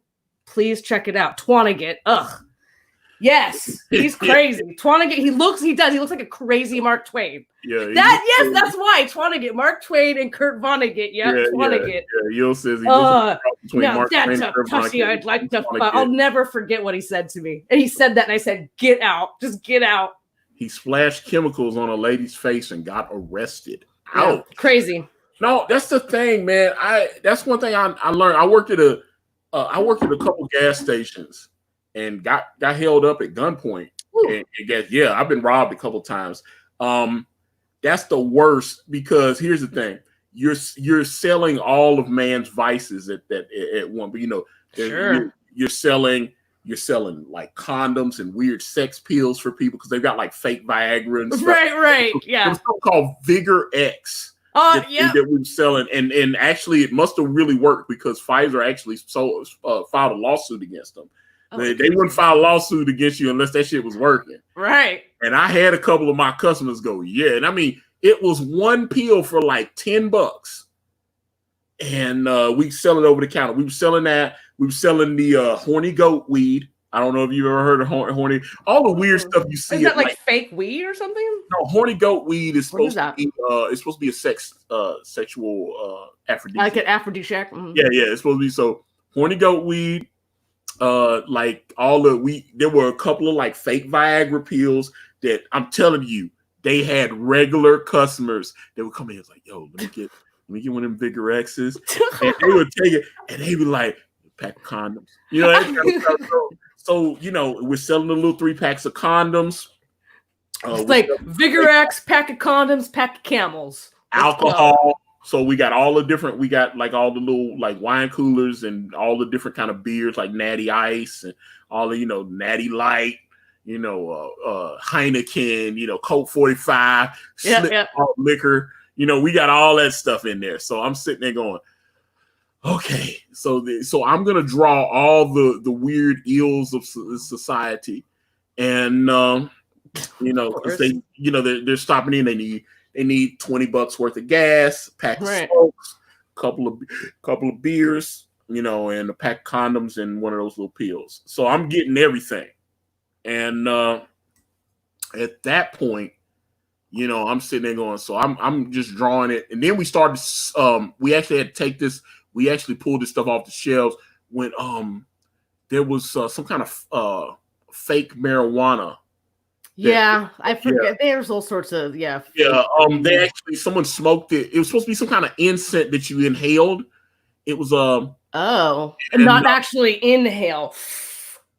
Well, some people would just burn it like an incense and then smoke it. And but you could smoke it. Oh, okay. And this shit costs $20. It was in a little bottle, and it was supposed to be some kind of legal marijuana, and we had a couple of different flavors. It was like Jamaican Kush or tropical. That shit probably just gave you like a mini head rush or something, and then you had to smoke more. I'm just trying to guess. Like somebody smoked it. It made national news. Some of the company. There was some guy who was like 19 and he bought some at a gas station. He smoked it and had a seizure. It probably had hella chemicals in it. It had there were like 3 or 4 cases of people that had these weird negative reactions to the stuff. There was like a cherry and a grape, and we had like about 8 different things. And you know what? One of those so strange when the news started reporting that this stuff was causing people to have seizures, I had more people that wanted it. That's interesting to me. I thought that's weird. Hey, because they were trying to buy this shit up. Hey, but we got a notice from the corporate office called us. Hey, you got that stuff still on? Yeah, put that stuff all in the box and put it in the vault.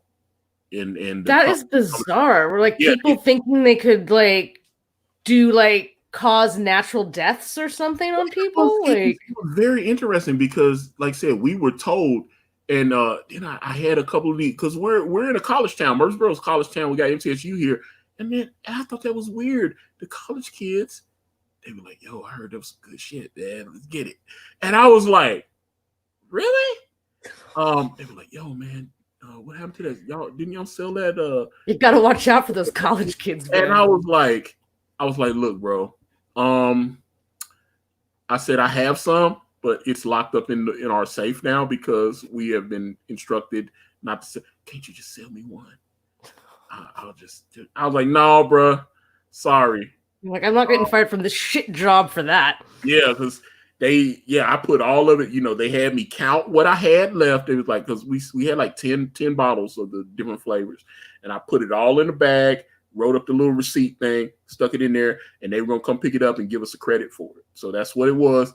And wow. Like, well, can't you just, sell me one and then return the rest of them? No. Man, I bet it had some crazy chemical in there that it wasn't supposed to be in there. There was exactly. Not genetic. You gotta get the real shit. Wait, are we real devil's lettuce? Okay, Carl's Jr., maybe Hardy's too. Okay, so like years ago, we'd go to my brother-in-law's apartment, now brother-in-law, friend at the time, every Monday for Raw, because Yule and I never had cable. Like for the longest time, we had rabbit ears and we'd tape SmackDown off our UPN and shit. But we never had cable. So we'd go to other people's houses to watch Raw, and we would always go to Carl's Jr. All of us would get a milkshake. They saw us coming. I think they hated us because we all got a milkshake, and they had this Philly cheesesteak hamburger at the time, which was a hamburger with like with Philly cheesesteak fixings on top. It and stuff too. Yeah, it was so good. Yeah, I think they bring it back every now and again.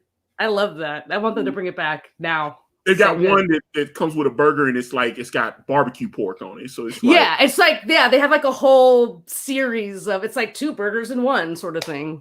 Yeah. I call Hardee's or Carl's Jr. the heart clogger because all they stuff they got. You can get a double Angus, a triple Angus. Do they still do their sexy commercials? Remember when they had the chick on the whore, the Bronky Buck? Paris Hilton did one. I remember. Do they still do them? No, they don't air those anymore. They just kind of keep it more because they were getting called out. All dripping. Did one. I remember Jessica Simpson did a Carl's Jr. commercial. Huh. And Jessica Simpson, Paris Hilton, they had a bunch of like famous women doing these commercials. And they were like, "Hey, wait a minute." I think I'd rather have the sex right in my face than like hidden. In 7th grade, my English teacher was the Simpson commercial because she was like letting the burger sauce drip down. Yeah, it's all dripping. In 7th grade, my English teacher was obsessed with advertising and like commercials and stuff, and like how insidious it was and how they tried to trick you. So she had she made it up herself. She taught us this lesson and just showed us like all the different symbols and commercials that are like sexual, and like the ice is drawn in certain ways and alcohol ads to make you think of sex, like all this stuff. It's always stuck with me, that 7th grade English class. Every time I see a commercial, I'm just like, you fuckers, just trying to sell me. Sell me with sex. Yeah, well, that's the thing. Like I said, I actually miss those old Carl's Jr. commercials, so because they have the red burritos in there, and you get tacos and stuff. No, green burrito. No, ours is. Is it red burrito? Ours is they have green burrito, but they also have ours is red burrito here. But I saw some places. I remember I was traveling. I went to, where did I go? I think I went to East Tennessee. West Tennessee. I went to West Tennessee, and theirs had green burrito on the sign. So I was like, so when you said I've only seen green burrito. One here in my city has red burrito on it. I wonder if there's a difference. Like if there's some sort of weird, like one has a more expanded menu, or if it's like 2 different companies. Or why would one be green and one be red? I've definitely seen green burrito, but I've seen the red burrito is the red burritos here in Murfreesboro. That's in Murfreesboro. I've seen them in Nashville. cinnamon. It's like, yeah, I need to know about green burrito, red burrito. What's the difference? Yeah, what's up with that? Red burrito, green burrito. Red burrito. Who will come up with the answer first? Red burrito. See, yeah, all the Hardee's here. Yeah, when in my Google search, all the Hardee's here in town are red burritos. So let me see what I get with. But I have seen a green burrito. Green burrito versus red burrito. It's the same thing. It's just a Carl's Jr. company. Yeah, maybe they just call it that or something. But yeah, they have green salsa, red salsa. What is it? Is that red burrito was my nickname in prison? I applaud your life reform. But but yeah, the one like here in town, the Hardee's, because we don't have, like I said, I know you have Carl's Jr. Okay. I know what you're talking about when you said Hardee's. But ours say red burrito. All our Hardee's here in town. But that makes sense. So over here, because we already knew what green burrito was, they were like, "We'll buy that. We'll just keep it green." Yeah, and then but ours here are it actually, because they changed the sign. Because I actually worked for Hardee's for like 2 years, and I worked for Hardee's off of Bell Road in Nashville, and then I came back to Murfreesboro, and then I worked at Hardee's #1 on the first Hardee's, or it's just the store #1. Because we're Murfreesboro 1.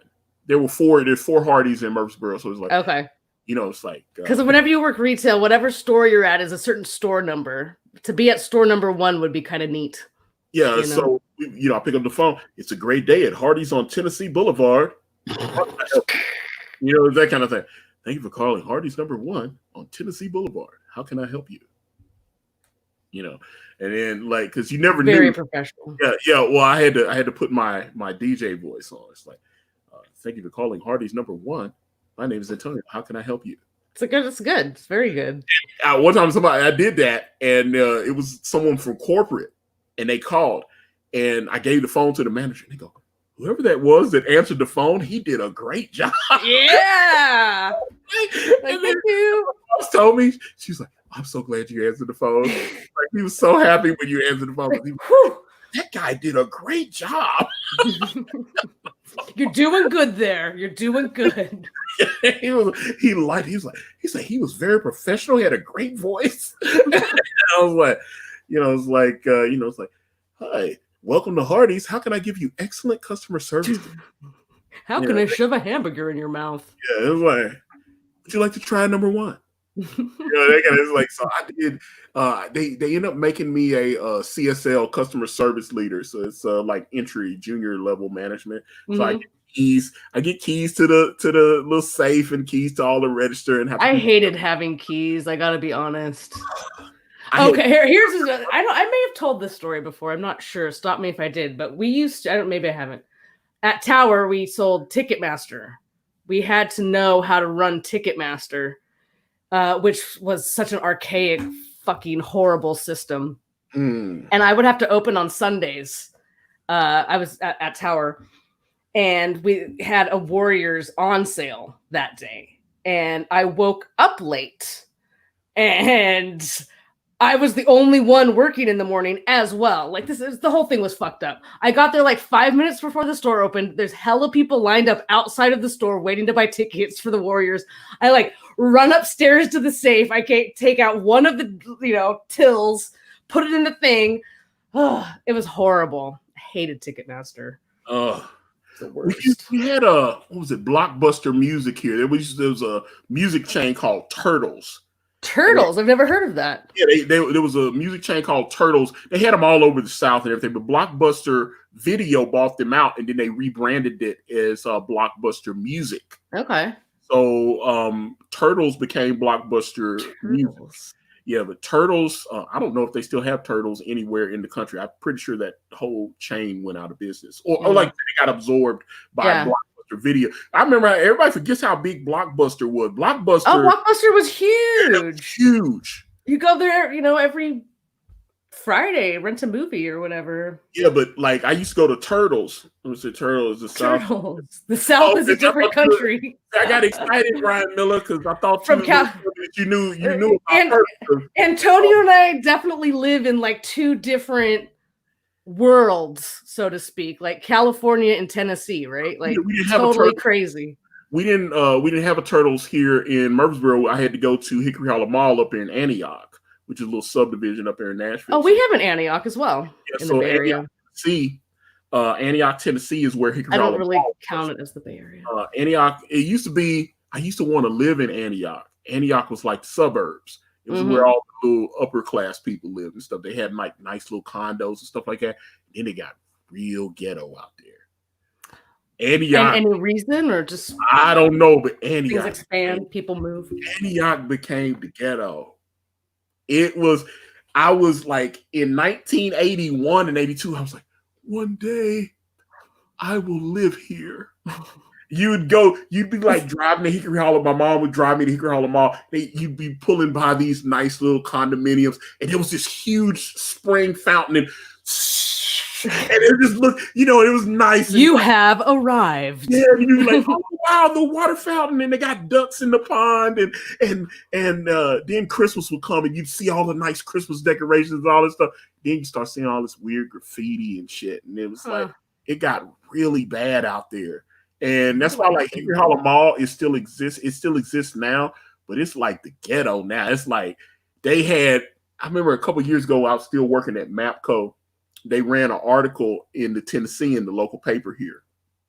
And they actually was talking about a huge auto theft ring that was running through Nashville, Spring Hill, Tennessee, Memphis. It was running all over. They were shipping people's cars up. And I'm talking, man, you would go into Hickory Hollow Mall, and by the time, if you were in there for more than like 30 minutes, you come out and your car would be gone if you had anything. Yeah, I'm talking people would get their cars knocked off out there. That's a fact. They would get their cars. That's quite a turn from being like the nice suburbs to watch out, you'll get your car fucking on all the walls. Hickory Hollow was my favorite place. My mom was like, "Hey, we're going to Hickory Hollow," and I get excited because that's where like Toys R Us was, all that kind of stuff. It was the only Toys R Us in the area was in Antioch compared to, and I was like, that's where I bought my Sega Genesis from. Yeah, I hate the Antioch here. I don't consider it bigger. I was the first kid in my neighborhood. I was the first kid to get a Sega Genesis, and I only had 2 games, but everybody was at my house wanting to play. Well, I had Golden Axe and Altered Beast. That Altered Beast came with the system. How old were you? What was it? Or how old were you when you got your first system?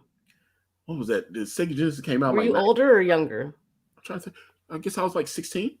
Okay, because I got the NES, just Nintendo, for my 8th birthday. I got that for my 8th birthday, and my sister and I would play Bubble Bobble, and on the weekends there are certain times when I would want to beat Rampage, the dinosaurs that smash the buildings, and it's like a non-stop everlasting game, and there's no save. So my mom would be like, dinner, and you'd pause the game and like run downstairs and eat. New Jersey. I don't think either of us has said the word Yankee. Yeah, the dad says, he says, "Rise from your grave," but it's "rise from your grave." That's what it was saying. Altered Beast, rise from your grave. I remember that. Yeah, Atari 26. Yeah, I had the Atari 2600, baby. You better believe that. I had one. What we have with Yar's Revenge, Combat. And by the time we got done with the Atari 2600, we had over 100 games. Me and my brother we had over 100 games. We had Mario Brothers. We had Donkey Kong Jr., Popeye. There was another game called Kangaroo. We always had little mom and pop shops that like video stores that would, every once in a while they'd go out of business and you just they would sell off their products. So we had a shit ton of old like Nintendo games from just buying cheap ones. ColecoVision. ColecoVision. My babysitter, we played the Smurfs a lot when I was like in 2nd grade. In television, I remember in television. We had some. What was the? We had some bringing in television back, though. It's supposed to have from Radio Shack that I played Cuber and Pitfall on. It was like something you would like plug into the TV, and I played Cubert so much. I used to love that game. I don't remember what it was called though. But yeah, I was like, I know they're bringing the Intellivision back because it's gonna have Earthworm Jim exclusive on it. Because I loved Earthworm Jim. I had Earthworm Jim on the Sega CD. I had Sega CD. Sega CD. Because I bought I bought the original Sega CD. Then they started making that one where it was all built into the same unit. It just had the cartridge slot. But the original Sega CD, you actually had to plug into the Sega Genesis. And it was, so it would sit on top of it. Was a deck. Could you like not touch it, or it would probably mess it up? Probably. Hold on! Don't tell me Godai doesn't know about the Sega CD. You see, this is Google. There are plenty of YouTube videos on it. Yeah. And no, Sega CD. I had the original Sega Genesis too, by the way, because they came out. I never got that. No, the Sega Genesis. They had. I got the Sega Genesis in the first wave where it had a special cartridge slot thing on which you pull it back. It was like a little hidden slot. You pull it, and that's where you plug the Sega CD in. They had been planning to do the Sega CD for a while. And then when they made the second generation Sega Genesis, the plug-in was different. They made it different. And then they made another one where it was just all in one. It was all the CD and the Sega Genesis all in one. But I had the original first generation Sega Genesis. I wish I had kept it. I gave it to my brother and he sold it to. He pawned it. I still have my NES. It's in the garage somewhere. I see some of those original Sega Genesis. They're worth money, huh? Yeah, some of them. People they was like, wow, that's the original one. And I had one. I had the original one, so I didn't have the second generation, because the second generation of Sega Genesis, it had the add-on game. The game that came with it was Sonic the Hedgehog. They started releasing it with Sonic the Hedgehog. They kind of streamlined the design a little bit, and that's what I had. But the Sega CD, I had the Sega CD, and it's kind of crazy because they had Sonic CD. And I never got that game, but now I have Sonic CD on Xbox. They had a Sonic pack for like $20 where you get all these different Sonic games. Yeah. And downloaded it. It was Sonic CD, Sonic 1, 2, and 3, and Sonic CD all in one package. And I think it was called the Sonic Mega Pack for like $19.99. Sonic was always a little too frenetic for me. It's too. Well, they got new Sonic, whatever. I forget what it's called. I have it, but I couldn't. I started realizing, I go, man, I'm not 19 anymore. This shit it's weird when you try to play these games now and you're in your 40s. It's like, I can't do those games. I can't. No, when I was 19, I was on it, boy. My hand-eye coordination. Right. You don't understand. I was a bad man. You give me like Street Fighter 2 and stuff, I'll be like, oh, I do, and I can move. And now, like, I get off. You're like, why do I keep dying? Yeah, it was weird. Now give me like a Witcher 3 or a Fallout or a Cyberpunk that's coming out. Like, I want to walk around and kill things. It's crazy. Like, I remember talking to my nephews. I hopped on a plane, flew out to Kansas. This was like 10 years ago, and my brother had gotten an Xbox 360. He had a regular Xbox, and he went to Xbox 360. And they had Halo 2 on there. My nephews play Halo 2 on the regular. They be playing online, and they get online, and people would just say the most racist stuff on Halo. They would that was one thing. I can't do multiplayer games. I don't want to be part of that scene. That's just the way. That's just the culture, man. They put. But why? Why does it have to be so horrible? I don't understand. Can't you just call someone a dick? Nah, because if you look at a piece of shit, or like, can't you get more fucking creative? Like, even on some of the mobile games now, I play some of the mobile games have live chat in the game. They have live chat like in what's the game? Clash of Clans. they be saying some out of pocket stuff on Clash of Clans, like to the point where people are getting banned in the game and stuff. They have imagine saying something to get yourself banned from playing Clash of Clans. I'm sorry, but that's fucking pathetic. That's pathetic. Oh, man.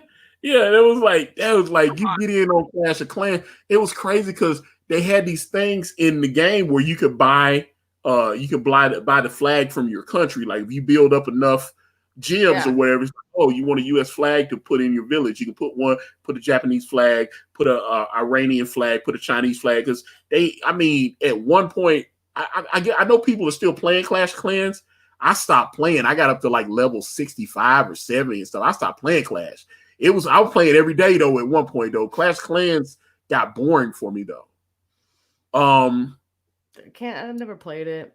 It was Clash of Clans is crazy. And now they got Call of Duty. I'm not ruthless enough for multiplayer. I'm just not ruthless enough. Yeah, and I was like, guy from Red Brink, jeez. Yeah, I'm like, if you got real sensitive fifis, you definitely should not be on I still got my Dreamcast too. I still got my Sega Dreamcast is in my bedroom. It's not hooked up.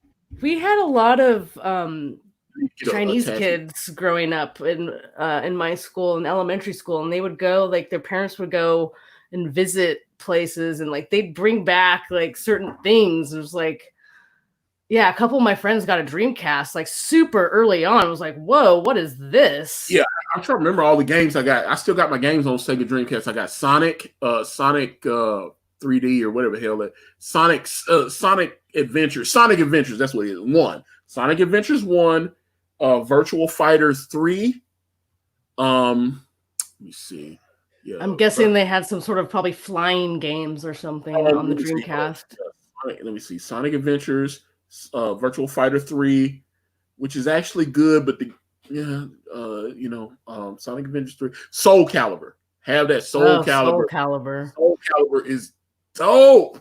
Oh man, I remember. Soul Calibur. Let me see. Resident Evil. Trying to remember. I think it was just Resident Evil for Dreamcast, but I've got it. Resident Evil. What's the one with the chicks with the big boobs that fight? That really, I think you need to narrow it down just a little bit. It's a Namco if we're talking about video games. It's got a wrestler. It's Dead or Alive. That's what it is. Yeah. Dead or Alive. Yes. I'm sorry. I should have known. Okay. Yeah, you should have said they play. You should have said they play volleyball in bikinis. Okay. Resident Evil Code Veronica on Sega Dreamcast. I got that. I've got Dead or Alive or DOA. Yeah, well that's the whole point. So yeah, I need to upgrade because the attachments to hook it up to the new TV. I got now you got these smart TVs, they don't work.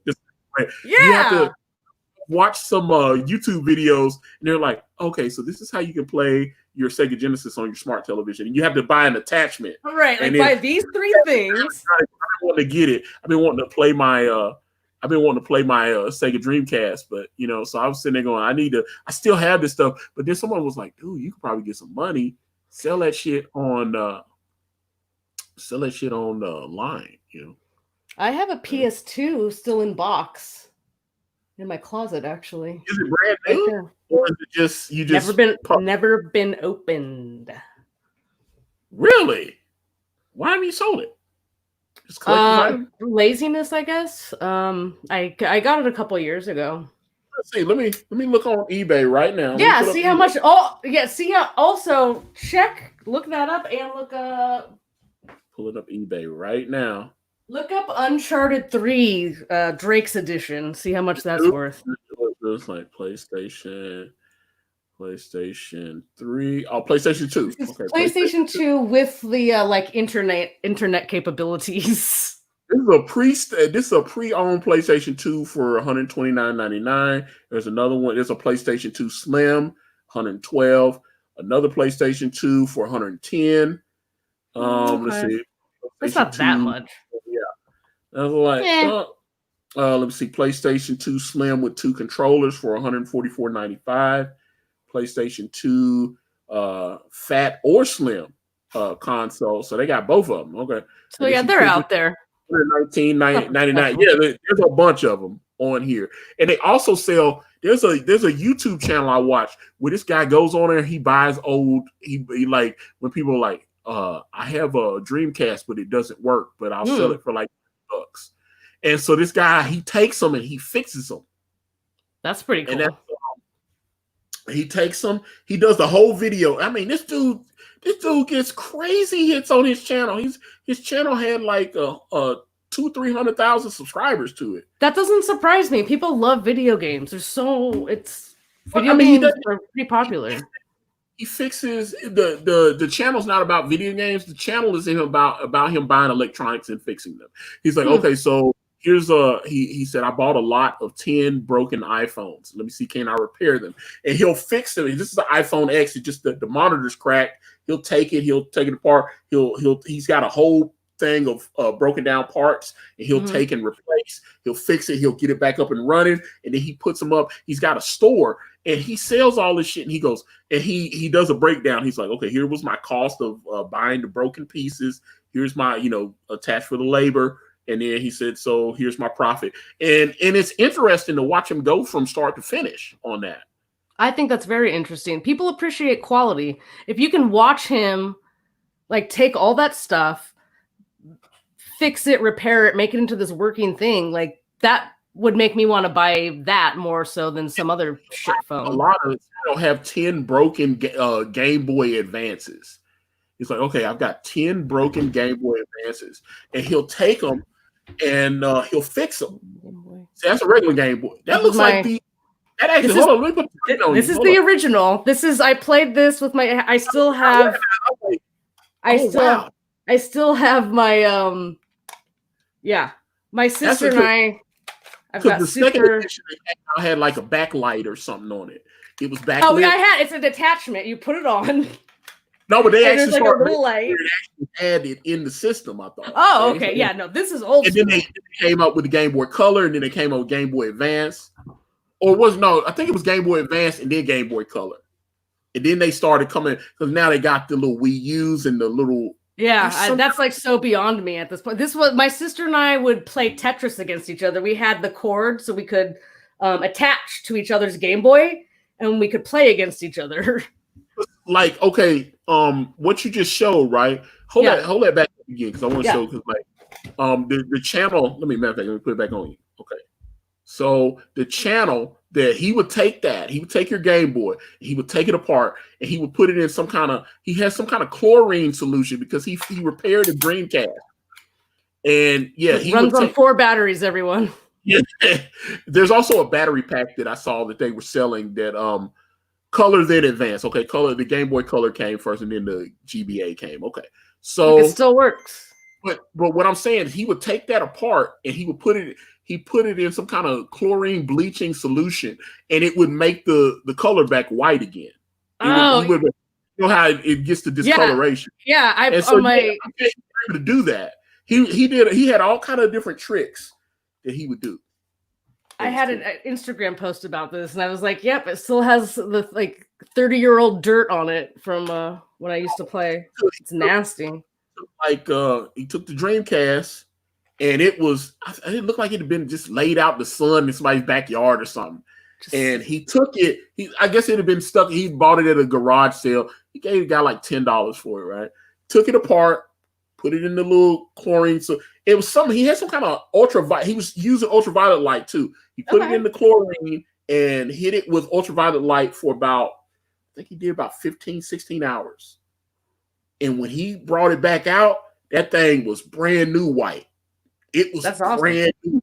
I was like, whoa. And so then he went in, he said, okay, when you start looking at it, he said, okay, the CD drive inside is a little worn. Let's replace that. He goes, and he had like the little heat gun thing. Like a mini welding thing. Yeah, soldering iron. He could go in there and he'd be like, and he'd pull it out, he'd get everything cleaned up, he would replace. He's like, okay. And then he had all these little circuit testers. He could touch it and he'd be like, okay, that circuit's still good, that circuit's bad.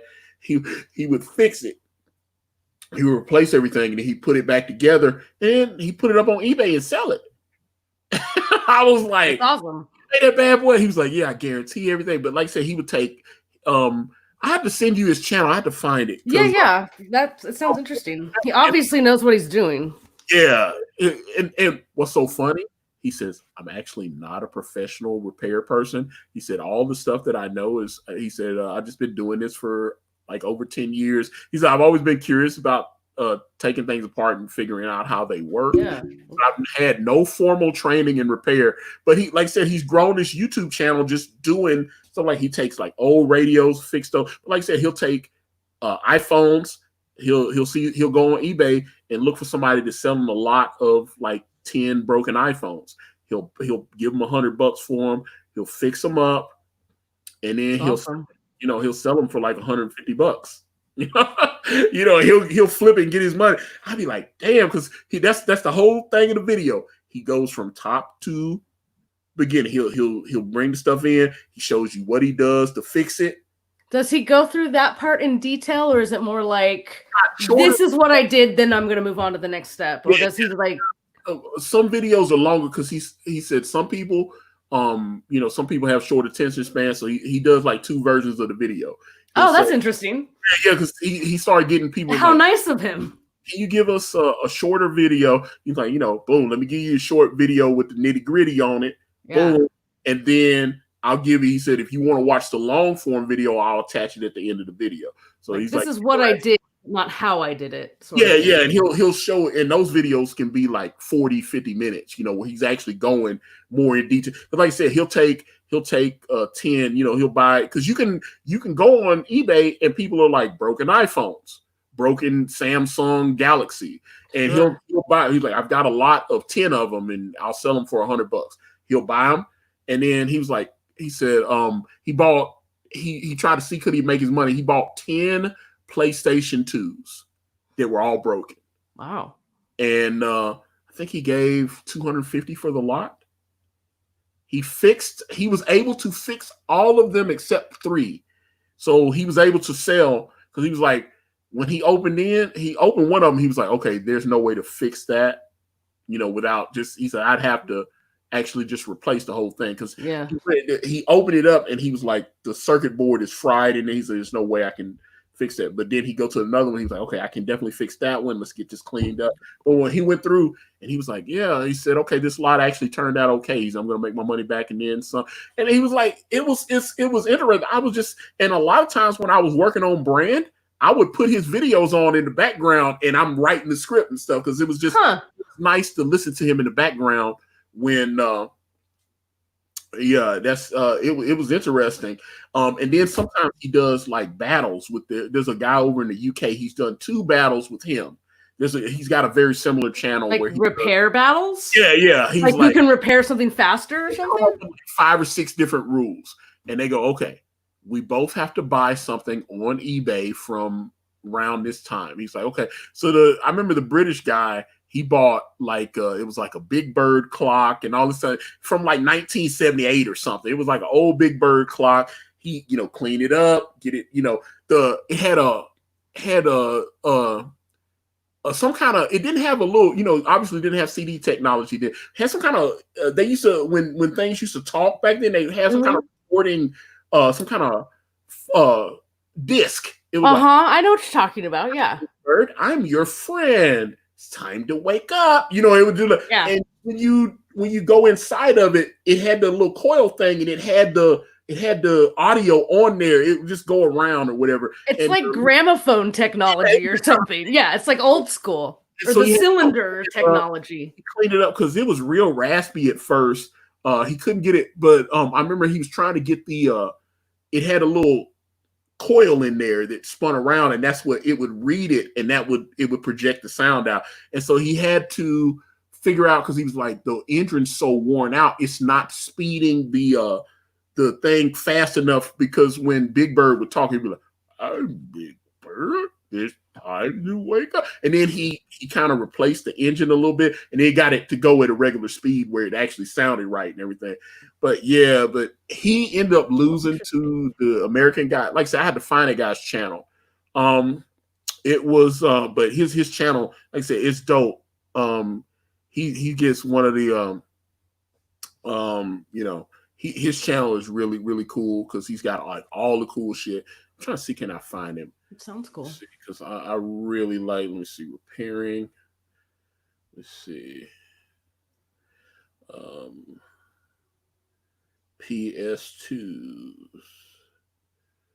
Oh, boom, boom, boom, boom. La la la la la la la la la. I'm trying retro gaming. If I say, I think Tinker Mods. God, I gotta find this guy because there's a bunch of these channels, man. I didn't realize there's so many. Tronics Fix, Mr. Everything. Some of these guys are getting crazy views. I have to find my guy. People obviously like that sort of thing. I mean, you do, obviously. I remember I was doing a stream like about a year or something ago, and I told somebody that there was a channel, and this guy had over 100,000 subs, and his whole channel was him taking old broke down Hot Wheels, and he would customize them, and people were paying him to. That makes sense to me. I know people that, yes, that totally makes sense to me. Like $100 to repair your Hot Wheel, and yeah, I mean, matter of fact, there's a whole segment on Instagram. That's how I found this guy.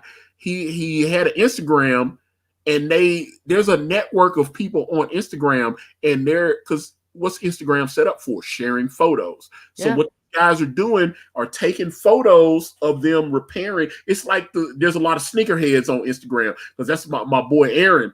That's what sneaker like shoes. Yeah, sneakerheads. They was going and there's a whole network of people selling used sneakers on Instagram. One of my former my friend. The amount of shoes he has is insane, and his wife secretly will sell his shoes. She makes money off selling shit on eBay. Oh, but I mean, these dudes are selling the shit on Instagram though. He's like, okay, we want these are limited edition Jordan Air Force Elite, and you know these people go crazy for that shit. Yeah, crazy. And my buddy Aaron, he's like I said, he buys all the Jordans when they come out, right? He works for Amazon, makes nice. So he can afford it. Oh yeah, he's over 100 racks a year, all that good stuff. He's making good money. So he'll see, oh shit, they got the new Jordans. And he's like, oh man, these Jordans came out like 7 years ago, and it's in my size.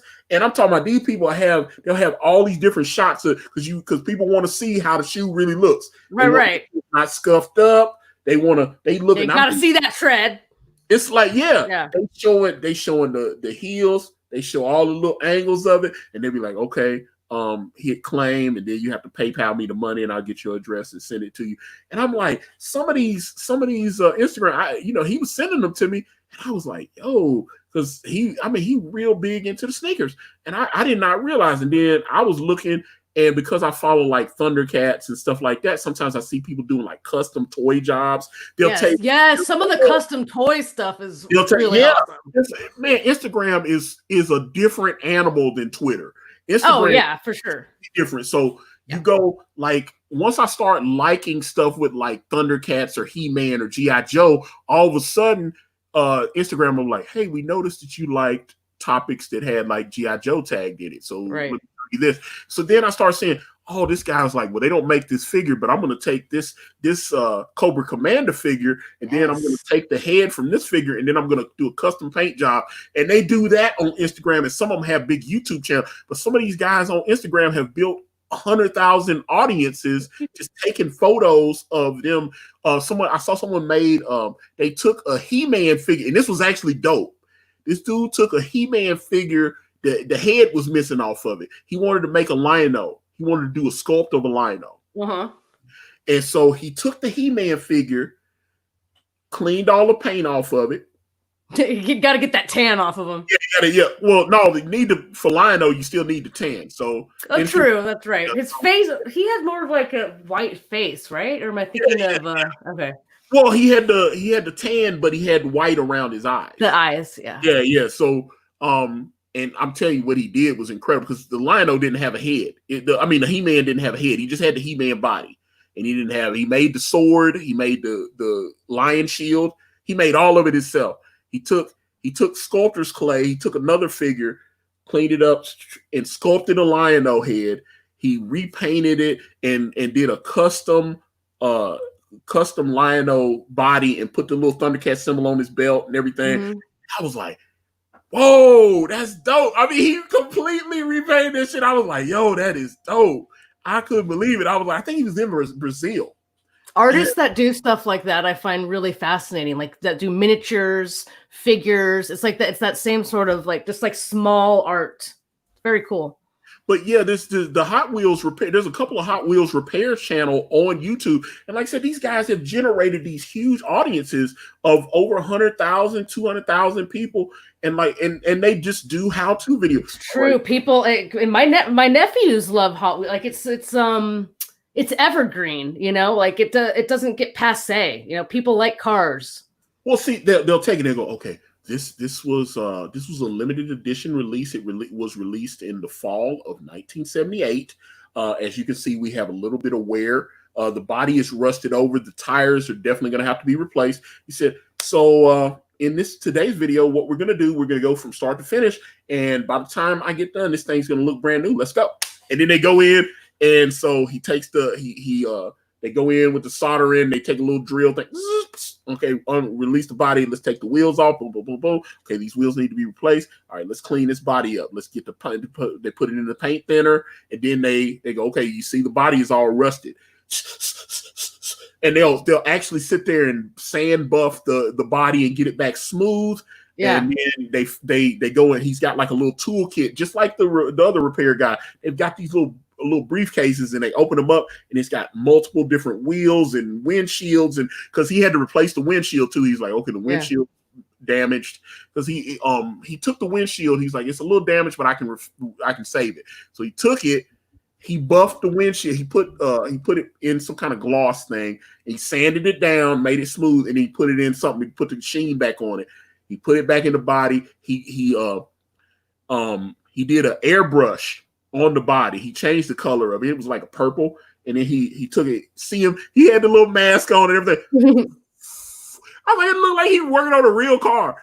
I'd love to see his little briefcase of parts. You know, like all the little mirrors and the little wheels, and like all that stuff. The doors. That'd be awesome. Yeah, there's like the steering wheels, little tiny steering wheels. That's what I'm saying. I have no life, so a lot of times when I'm working on crazy shit like this is the stuff. Like when I'm yes, you do. This is your life. But like, you don't have no life. This is your life. Because be proud of it. Making fun of me. I was talking about listening to some of the beekeeping channels that I listen to. Because David's a beekeeper, so I was like doing research on beekeeping. Yeah. And Boogie was like, "That's funny that you watch beekeeping." I find beekeeping interesting. Learning about things is interesting, don't you think? Like just learning things. So that's what. Yeah. So I'm watching the Hot Wheels videos. I'm watching the beekeeping videos. I'm watching the repair. He's repairing like PlayStations and PlayStation 3s and stuff like that. So I'm watching that stuff. I'll have all that stuff on in the background, and I'm packing comics. So that's what I'm doing. Perfect. So it's like, so it's kind of crazy. So that's the stuff that I'm like. I was like, yo, that's dope though. I enjoy. I was like, wow, that dude took, like I said, because you have to have a little bit of money. You have to have like say $300 or $400 to buy the lot. So he's like, okay, I'm buying this lot of the 10 broken. And then so once he goes in, like I said, he got all his equipment. He's got his flat screen TV. He's got a big screen in play. So he'll take all of them. Okay, let's check and see if the repair worked. Plug it in to the power source. Get that PlayStation 7. Okay, let's see if it goes. Okay, that one works. Let's move on to the next one. And then you go, boom, boom, boom. Okay, that one's working. Let's move on to the next one. He'll put a game in there and test them all. Yeah. And he'll be like, okay, I'm not going to sit here and make you guys watch me test all 10. And so I'll just fast forward. But that's his other channel. That would be a different channel. He'd probably get hits on. But he'll go through and he'll test every one to make sure they work. And then his website. I went on his website and sure enough, he had all kind of little phones and stuff that he repaired. So I was like, this dude's making, not to mention, like I said, his videos, his YouTube is making a ton of money. Just if you get where you're making, if you get like 30, 40, 50, 100, and like I said, he had like 150, 200,000 subs. When you get to that level and you're putting out consistent content, you can make some good money on YouTube. There's people on YouTube that's making $10, $15, $20, $30,000 a month. That's insane to me. That's crazy. Yeah, I like. I mentioned Dame Drops a few times. Me and him follow each other on Instagram. I was just DMing him the other morning, and his channel has over a million. He's like 1.3 million on Dame Drops. AYMDROPS. Dame Drops. He's the food critic on Rachel Ray's television show. Okay. Come in like every few weeks to do a segment with her, and Dame Drops. I mean, he just sits in his car and does food review videos, and they're monetized. And I mean, this world is wild for that, because he said he was able to quit his job. He was like, "Yeah, I used to manage it." Well, he told me, what did he say? He used to manage at like a Home Depot or some shit. And yeah, he was able to walk away from that job. Nice. I mean, you get 1 million subs, you can do some stuff, because he got Red Lobster. They hosted him he did a video with them where they hosted him. They flew him in, put him in a hotel. Do some like food tasting or something? They had a whole new like seafood something line, and they wanted him to do a video where he went through there you go. You got it right there. There it is. Dame Drops. Boom. Yeah, that's it. Dame Drops. I'm saying, yeah, he got over 1 million on his channel, and he gets, Popeyes has paid him to do stuff. Burger King, like Burger King's got a new sandwich. Hey, Dame, we want you to come to our restaurant and try the new burger that we've got out. And they just flew him out to he's been out to California a few times. I saw that. He's like, he's got some new show. I think it's coming on the Food Network. He had a show on the Travel Channel. They only did 6 episodes, but in the fall, his new show is about to come out. He's been shooting it. He's been posting up on his Instagram and stuff. But yeah, I can DM him and stuff. We DM each other sometimes. So it's like, he's real cool people. He's really approachable. He's like, man, I got so much stuff about to come out that he said, I can't really speak about it. He said, but yeah, he said, this is going to be a big year for me. And get ready for Dame Drops, everyone. Yeah, but on his Instagram, you'll see they got the camera crew, because he's sitting in the car and the camera guy's sitting out there filming him and stuff. And he's like, so he's got a crew. Yeah, he got that many. He was just shooting with his iPhone. That's wild. Making videos with the iPhone, and then he got a little bit more. He was like, I just started off shooting them with my phone, and then I tried to get him to come on for an interview. I was like, yo, man, let me interview you. And he was like, I mean, I'm a small people. I was like, yeah, because I'm like, yeah. So you're like, yeah, but I like you. I just want to talk to you. Yeah. Like I said, I can DM him though, and like I said, he just DM me back. Well, like I said, we follow each other, which is cool. And he's real. But like I said, it's funny to watch how some people. There's a couple of people that do food channels like that where they just do a food review, and I was like, they just blow up like that. It's interesting. YouTube is interesting because there was another guy I talked about a couple months ago.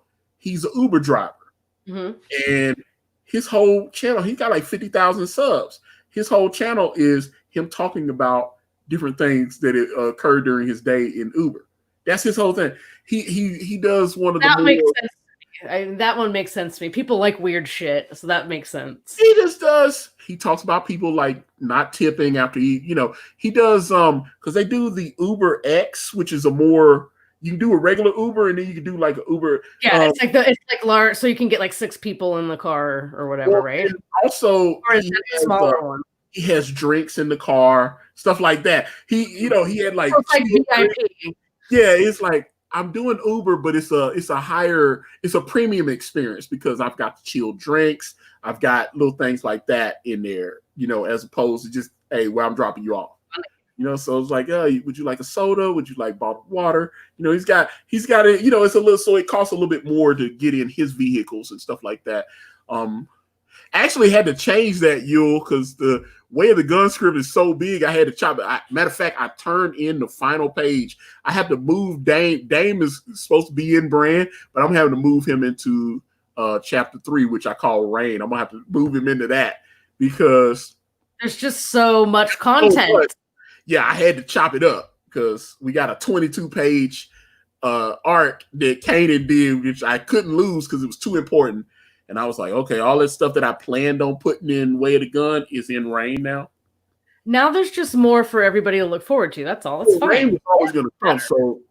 So like I said, we do Rain, and then we do the Union. So that's 4. The Union's number 4. Then we go to Vegas. So I'm trying to figure, because at the end, well, never mind. At the end of Rain, something sets up. Don't spoil. Stop with the spoiling, man. You want to keep people wanting more. Yeah. Well, no, but they don't. Yeah. So either way, you'll see it. Let me stop. I'm excited for all the stuff that's going to be coming. Way of the Gun. The new page is. Matter of fact, I'll let you see the new page that Kanan sent me. It's really cool. You'll get to see it before Yule does. Yay. And so, matter of fact, let me see. I'll text it to you. Let me see. Any way I can make Yule jealous is always good. Let's see. You'll get to. Well, I don't mind if you share it with him, but yeah, I don't want it seen on the air. But let me see. Here it is. Okay, so it's about to come to your phone right now. Oh shoot! Oh, my phone fell. And you will see the newest page from Kanan White. And but hopefully you like it. Yeah, maybe I'll share it. I need to tweet out. I need to do a tweet, so maybe I'll let wait, hold on a second. I'll look at this real quick. Something else. Okay. But did you see it? No. Sorry, I was looking at something else really quick. Oh, your mic is blowing up. I forgot. And I'm looking at it right now. But yeah, so yeah.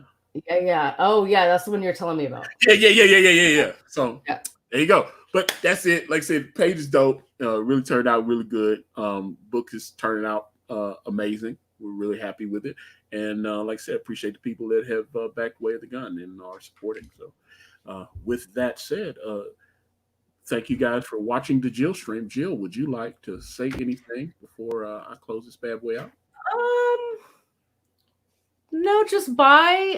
You know what? I will say something. If anybody likes science fiction or fantasy books, they can listen to a podcast that Yule and I participate in, not together, separately. It's called the Sci-Fi and Fantasy Read Along podcast. So we do science fiction and fantasy books. We review them. Is that on YouTube, or is that? You can find it on YouTube and any podcast platform. Oh, so it's like on Spotify, whatever. Yeah.